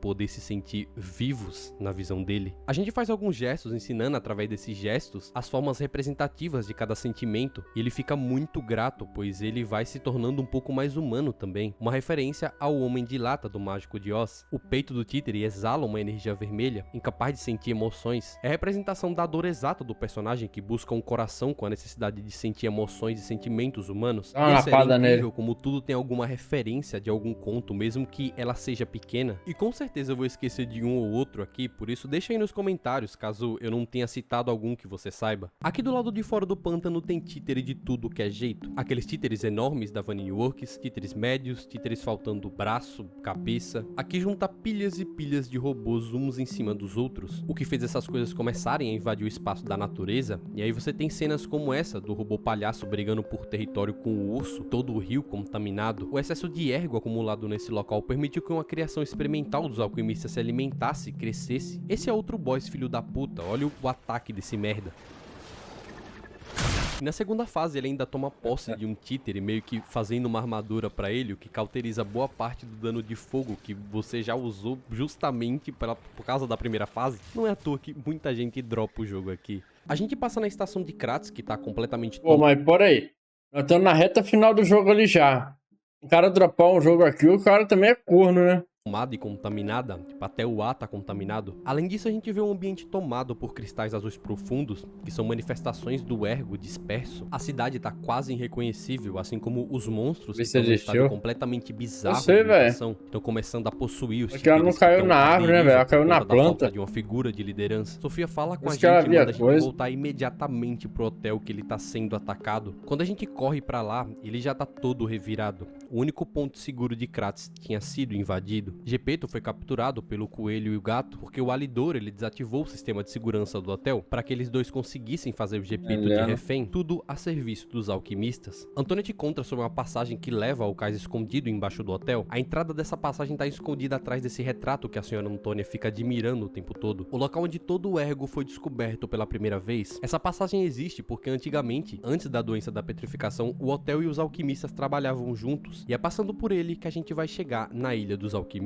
E olha quem tá bloqueando a passagem. Tinha tempo que eu não via vocês. Agora eles parecem confiantes. A luta começa com os três de uma vez, intercalando entre eles pra te atacar enquanto o resto fica de longe, executando ataques à distância. O que chega a ser muito chato, porque direto você vai estar trocando com um deles e vai receber vários arremessáveis ou um puxãozão na cara, o que quebra muito dos teus combos. Quando você derrota dois deles, o irmão que tinha sido morto por nós aparece quebrando o caixão, e aí a gente descobre que os alquimistas o trouxeram de volta à vida, e dá pra perceber pelos gritos de brutalidade que ele faz junto com a falta de racionalidade nos ataques. Eles expuseram o próprio irmão para que eles conseguissem uma vingança, também por conta de um acordo com os alquimistas que eles prometeram tirar todos os perseguidores da cidade, mas a gente acaba com todos eles nesse confronto. E isso a gente fica sabendo por causa do Alidoro, que na verdade não é o Alidoro. Esse era um antigo parceiro dele que acabou o matando e se passando por ele. Por isso que quando Eugene nos manda entregar a luva de 4 dedos, ele não reconhece, e muito menos a luva encaixa na sua mão, já que o Alidoro tinha apenas 4 dedos, mas ele tem 5 dedos normalmente. O Alidor original, ele tem um background enorme, uma influência muito grande em Kratos, tanto que ele é o irmão mais velho de Eugene, por mais que ela não soubesse que era ele que salvou ela do incêndio, e que ele meio que observava ela de longe para garantir a sua proteção, antes é claro de ser morto e ter sua identidade roubada pelo seu parceiro. Você tem a opção de fazer justiça por essa traição, ou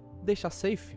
E é meio que isso que Lies of P ensina, perdoar no mundo de mentiras. Quando perdoamos, não estamos justificando as mentiras, mas sim aquela mentirinha saudável, né, velho? Normal. Libertando a nós mesmos do peso. Eu matei o safado, foi isso que aconteceu. A gente vai pro porto usar o submarino.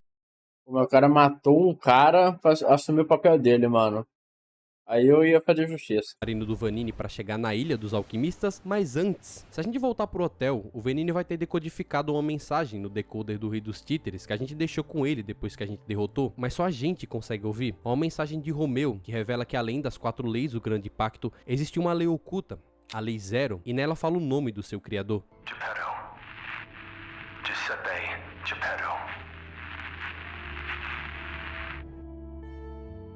O Romeu nos chama de Carlo e fala que nós crescemos juntos e éramos amigos. Ele fala que tá fazendo de tudo pra conter a doença da petrificação e ele não entende por que a gente tá matando os títeres que ele tá mandando pra nos avisar. Sabe aquela língua estranha que a gente viu alguns bosses murmurando?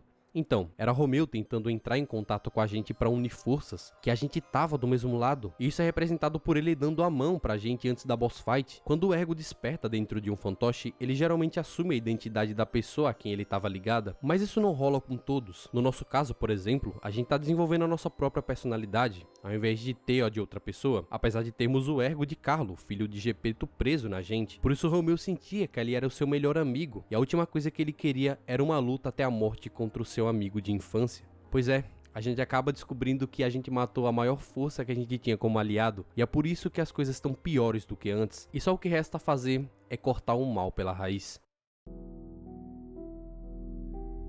Ilha dos Alquimistas.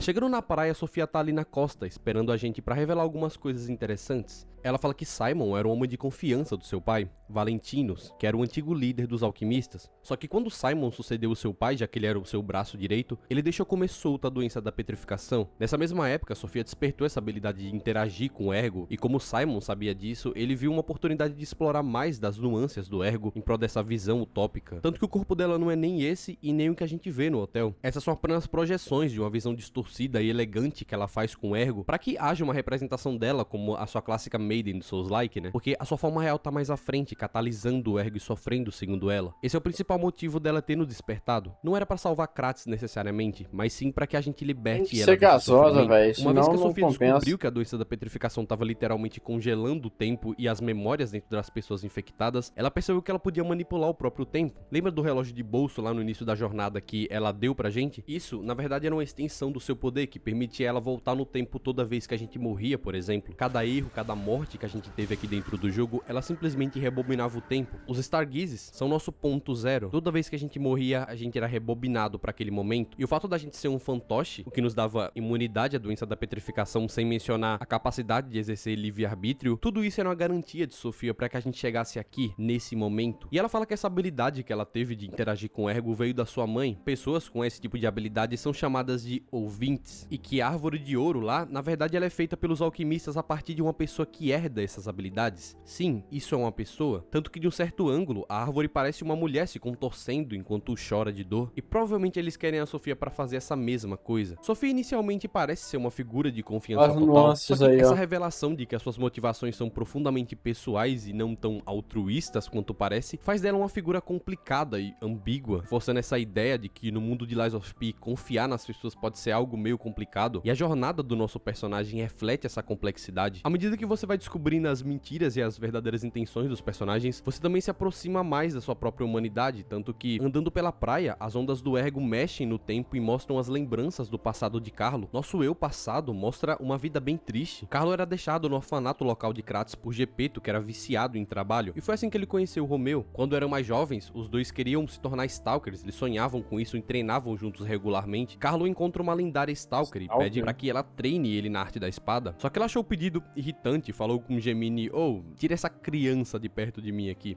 Sim, esse mesmo Gemini que tá com a gente, que possivelmente é uma lembrança ou um títere com o Ergo do Grilo. Durante o surto da doença da petrificação, tanto Carlo quanto Romeu foram infectados. Carlo foi o primeiro a morrer da doença, enquanto o corpo do Romeu continuava a endurecer. Desesperado para trazer Carlo de volta, Geppetto começou a experimentar com o corpo do Romeu, usando o Ergo de Carlos para reanimá-lo. Isso transformou Romeu no Rei dos Títeres, um cargo que ele mesmo afirma que, de repente, ele tava lá. Ele não pediu por isso. Mas na frente a gente acha a fortaleza, um lugar enorme enorme, cheio de bicho diferente pra tudo que é lado. É escorpião gigante, é aqueles bichos que suga a tua Ó, vida aí e te lembra deixa na mais de merda. Dark E lá Souls, velho. dentro a gente encontra as últimas figuras a serviço dos alquimistas. Primeiro a gente encontra o gato, que se a gente tiver dado a fruta lá pra ele na grande exibição, Cat. ele simplesmente vai deixar a gente passar e fala que ele e a sua irmã vão embora de Kratos, viver uma nova vida longe desse lugar infernal. Mas se tu não tiver dado a fruta pra ele, que foi o que eu fiz, ele só fala que lutar é a sua última opção. E por mais que ele odeie, ele nos pede pra acabar logo com isso. E assim a gente faz. No topo, chegando até Simon,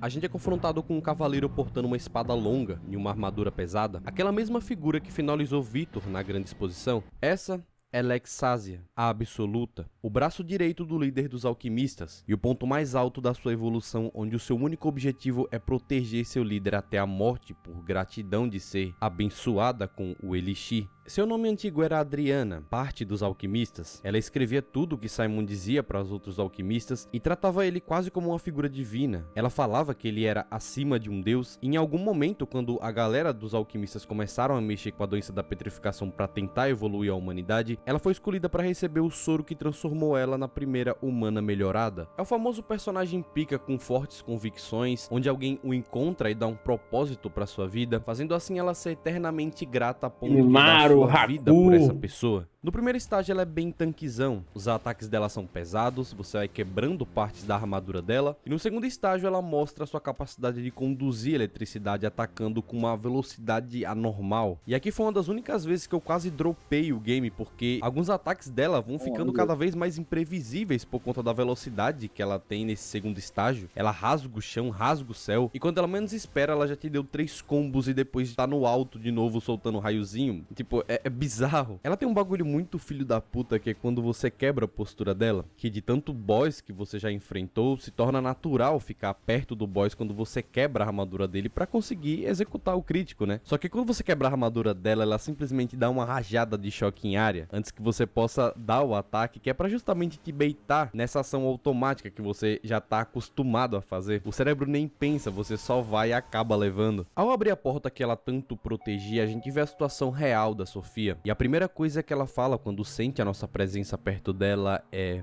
Save me. It hurts so much. I want to be free. Please.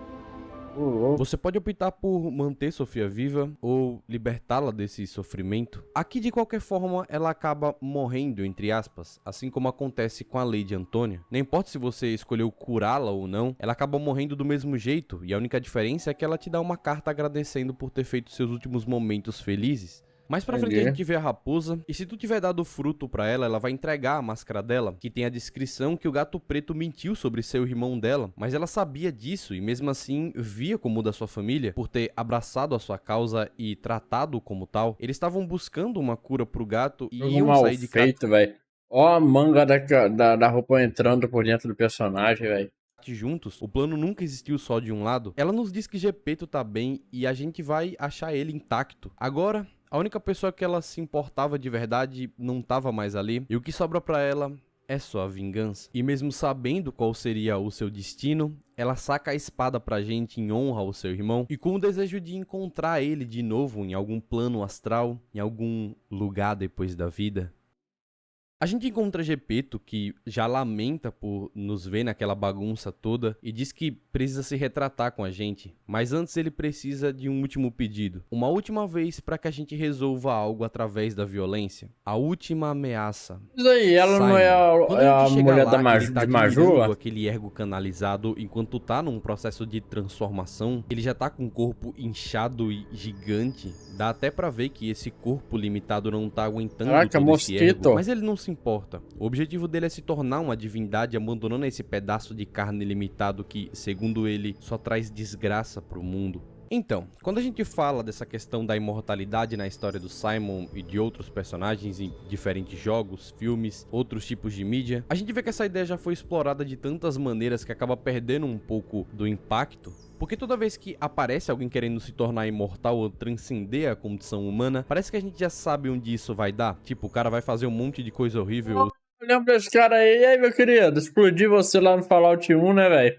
Ah, saudade. Se transformar em algo monstruoso, ele vai percebendo que essa busca por poder ou imortalidade só trouxe destruição, solidão, não é uma jornada nova. E no caso do Simon, apesar de todo o contexto dele ser interessante, com a coisa dos experimentos do pai dele, os alquimistas e essa habilidade de ler mente, que parece mais uma maldição do que um dom, e a gente vê isso no diálogo com uma cobaia na parte de baixo da fortaleza, onde ela fala que faziam ele beber alguma coisa que deu essa habilidade pra ele e que é algo horrível, ficar ouvindo lembranças e pensamentos de outras pessoas constantemente. Eu imagino algo como a Senua sofre lá em Hellblade, que até você, o jogador, se sente incomodado jogando por muito tempo, com aquelas vozes sussurrando constantemente no teu ouvido. Simon é aquele tipo de vilão final que aparece tão pouco que quando ele surge de novo, você nem sente que ele é uma ameaça real. Tipo, ele tá lá na metade do jogo e é só uma figura distante, você não tem aquela pressão constante que fica na cabeça, sabe? Tipo, quando o vilão te provoca o tempo todo, ou quando você vê o impacto dele nas coisas ao redor, como, sei lá, o Virgil de Devil May Cry, que aparece pouco, mas você sente a presença dele o tempo todo. Então, quando rola o confronto, você tá ansioso pra isso. Agora, com o Simon, não tem esse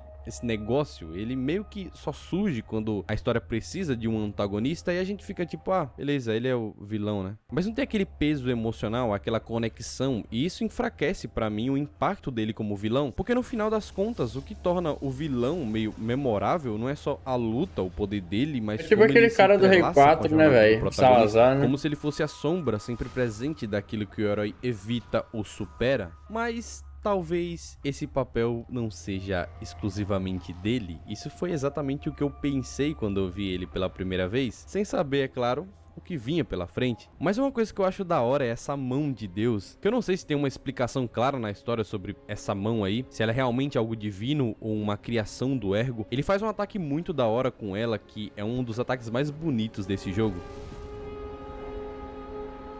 Após a derrota de Simon, a gente desce e chegando lá embaixo, Gepeto tá lá esperando. Ele começa a falar daquele jeito todo confiante sobre como ele pode te transformar num menino de verdade usando esse tal de braço de Deus. Mas para isso acontecer, ele precisa do teu órgão P, que é basicamente o teu coração, a fonte do teu poder. E aí vem a escolha. A última escolha. Se você dá o coração para ele, você simplesmente cai no final ruim. Direto, porque basicamente você morre e o Gepeto nem perde tempo, ele já usa o seu coração em outra marionete, assim como o Romeu tentou nos avisar, e passa geral no hotel, todas aquelas pessoas que sabiam demais e poderiam estragar os planos dele, então ele substitui todo mundo por títeres. É um clima sombrio e a verdade é que você foi apenas mais uma peça no plano dele. Mas se você recusar entregar o órgão P, aí o Gepeto perde a calma e vai tentar meter o louco pra pegar na força mesmo. É então que ele começa a controlar um títere, que na real a gente descobre que ele foi feito a partir do cadáver do Carlo. Esse boneco foi a primeira tentativa fracassada de trazer Carlo de volta à vida, mas não deu certo porque o ego do boneco tava desestabilizando e ele poderia se destruir. Então o Gepeto decidiu selar o boneco e focar em criar algo melhor, algo mais eficiente. Foi aí que veio você, Pinóquio, o projeto que ele finalmente achava que ia funcionar. E o lance mais sombrio é que, pra acelerar esse processo, ele então o Gepeto é um filho da puta, velho. Fazendo com que o maior dos spoilers de Pinóquio fosse massacrada. Ele basicamente jogou todo mundo debaixo do ônibus pra trazer um filho de volta à vida. Um filho que ele mesmo abandonou. Simon e os alquimistas eram um empecilho nesse plano, assim como Romeu, e é por isso que Gepeto te manipula para acabar com ele, te fazendo acreditar que ele era o causador do frenesi, o seu melhor amigo. Por isso Gepeto transformou ele no Rei dos Títeres. Gepeto queria que Romeu controlasse todos os fantoches de Kratos para matar a população e pegar ergo suficiente para trazer Carlo de volta à vida. Mas Romeu não só manteve suas memórias como se revoltou contra Gepeto, ele decidiu proteger a humanidade e lutar contra a doença da petrificação e os planos do próprio Gepeto. E aí que Gepeto criou essa Lei Zero, uma regra secreta que dava a ele o controle total sobre os fantoches, prevenindo que isso poderia acontecer. Por isso, ele começou o frenesi, e toda a culpa do massacre foi jogada em cima do Romeu. Ele tenta mandar mensagens pra você durante o jogo pra explicar a situação e impedir que vocês não lutassem, mas por causa da manipulação de Gepeto, você acaba matando todos os mensageiros do Romeu. Quando você derrota Simon e Romeu, Gepeto fica confiante, acreditando que nada mais podia impedir ele de trazer o seu filho de volta. Mas é nesse momento que tudo se revela e você percebe que todo o caos que rolou em Kratos todo o sofrimento foi por causa dele, por causa desse desejo insano de reviver Carlo. Então, independente do final que você escolha, o peso dessa revelação sempre fica apesar dos sinais, porque o Geppetto era o vilão o tempo todo, manipulando tudo por trás das cortinas, enquanto você lutava achando que estava fazendo certo, coberto de mentiras.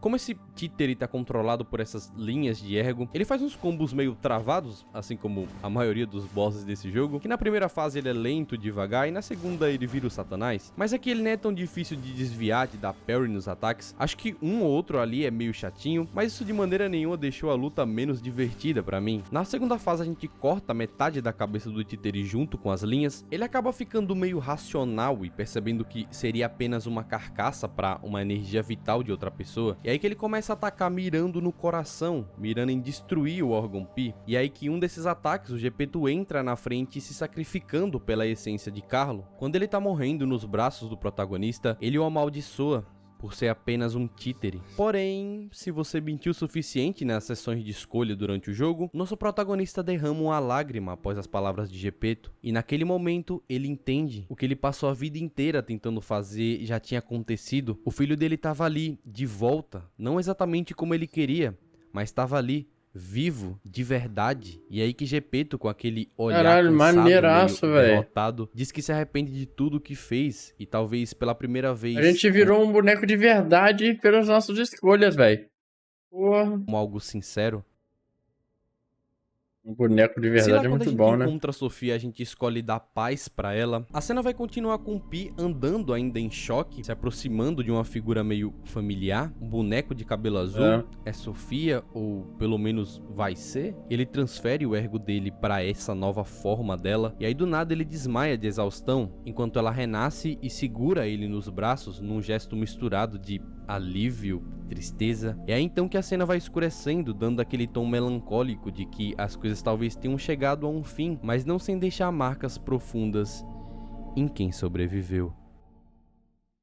E caralho, esse final é muito confortante. Foda, A gente véio. sempre fala que os lugares nos videogames contam histórias, mas muitas vezes é só fachada, sem muito peso. Cenário cheio de prédios, ruas abandonadas que muitas vezes nem geram nenhum interesse no lugar. É quase como se eles fossem gerados para cumprir tabela no jogo, porque tem que existir. Em Lies of P isso é muito diferente. Eu terminei recentemente The Last of Us e, sem sacanagem, eu senti uma imersão parecida quando a gente fala de ambientes. Mano, sente a vibe de um desses O The Last of Us é pica, né, velho? Pô, esse aí é o jogo que tem que jogar, mano. takes aí que eu gravei pra fazer esse vídeo.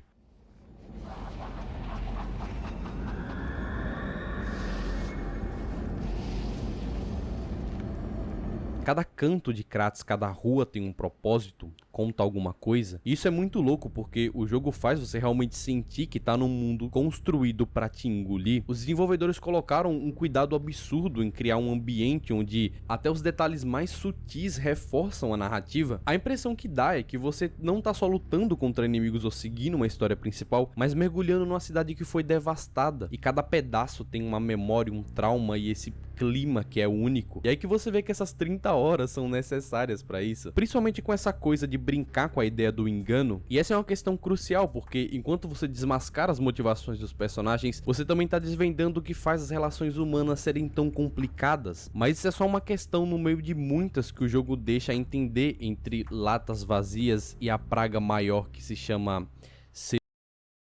Eu acho que a mentira faz parte do procedimento pro final bom ali da gente chorar, velho.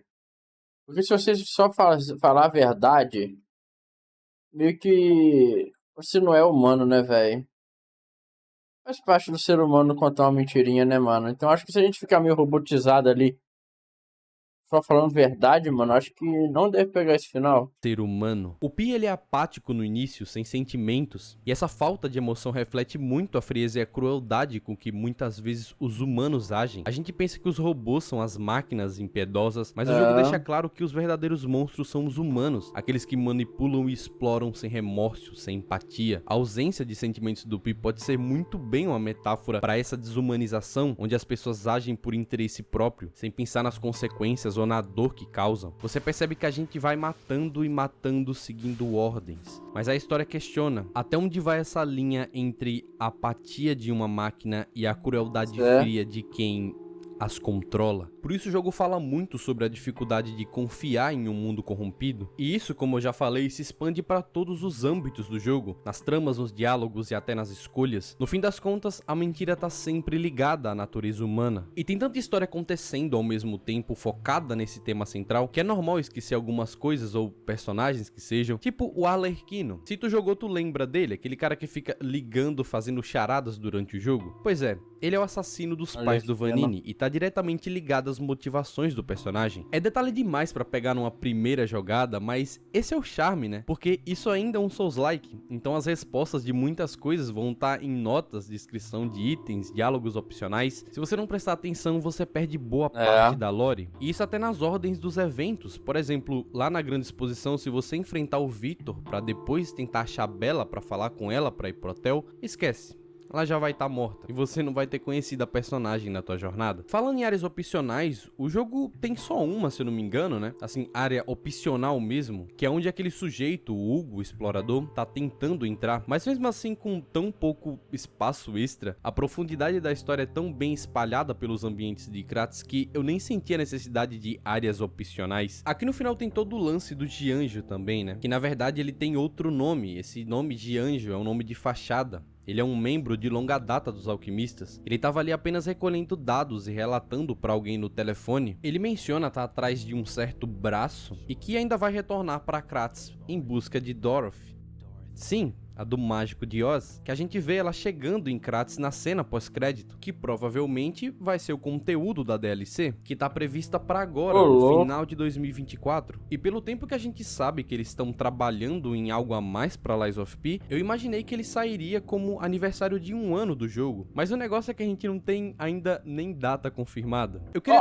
pegando do Flow Games. Vocês falam mal do Flow Games, mas Flow Games é informação, pô. Vou deixar um espacinho para falar dos chefes desse jogo, Essa porque tá caralho, foda. cada um tem uma apresentação impecável. E até os subchefes são bem trabalhados. Geralmente eles têm seus movesets próprios e a abordagem do combate deles tem as suas próprias particularidades. Por exemplo, a Patrícia, que defende os ataques como se tivesse num duelo real. E isso reflete também na rejogabilidade. Como eu já falei, você termina uma run e já tá pensando na próxima, porque sempre tem uma combinação de arma que você só descobre lá no final. E isso faz você querer começar. Não dá, cara. Infelizmente, eu tenho que gerar conteúdo, eu não posso ficar preso num jogo só. Então, negócio de New Game mais não vai colar comigo, velho. Tudo de novo. E por esses motivos que Lies of P... E principalmente porque eu não tenho memória no PC, né? Então, meio que tem que escolher um jogo pra baixar não outro. é só um mero Souls-like que fez sucesso pela dificuldade, ele realmente teve um capricho fora da curva para que ele fosse marcante, acima de qualquer Souls-like não From Software. Eu comecei a dar uma importância nas escolhas que eu fiz, nas mentiras que eu contei e que eu aceitei, mesmo que isso não alterasse significativamente o rumo do meu jogo, é simplesmente por elas estarem ali como um elemento para que você sinta uma conexão com esse mundo incrível. E isso me fez pensar sobre como esses jogos são exemplos claros de que mesmo estúdios com históricos meio duvidosos podem dar a volta por cima quando colocam o coração e a criatividade em um projeto. Essas IPs não só mudaram o rumo desses estúdios, como também provaram que com a intenção certa dá pra entregar jogos fora da curva. Mano, Lies of P foi anunciado, né? Salvou o estúdio. Eu lembro que do agora DLC tá meio que saiu esses focado dias no aí. futuro da franquia. E sério, eu mal posso esperar pro que Eu tá não lembro vindo por aí, do anúncio as outras do- referências a da outros sequência. contos da história, que esse é o ponto forte do estúdio, né? Pegar contos que todo mundo conhece e virar eles do avesso, vai muito além de uma homenagem ou algo do tipo. É uma história construída com várias camadas de mentiras que impacta em tudo, no clímax, na trama secundária dos personagens. E uma dessas mensagens que tudo isso deixa é que a verdade nunca é o que parece, e é nas mentiras que você acaba descobrindo o que significa ser um humano. Vixe. Lies of P é bucha, velho. É o pior Souls-like só por ter o modo easy, velho. Essa é a verdade. Muito bom, velho. Bom vídeo do nosso rapaz aqui, o Liberato, mano. Destrinchou como ninguém aí. Lies of P é um jogo que eu nunca joguei, né? Não conheço. Já vi um clipezinho ou outro aí na internet, né? Como eu falei, alguns boss ali eu conheço de assistir esses compilados. Mas eu não sabia desse lore, não sabia nada, velho. Vai com o modo easy. KKKKK. Esse é o famoso Souls Light, né, velho? Enfim, muito bom, velho. Videozão brabo. Não tem nenhuma errata aqui que ele colocou, né, mano?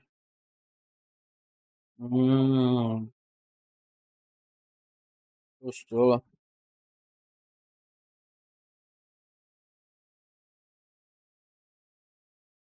Muito bom, é isso, velho. Sensacional. O homem é um cavalo forte de coração tão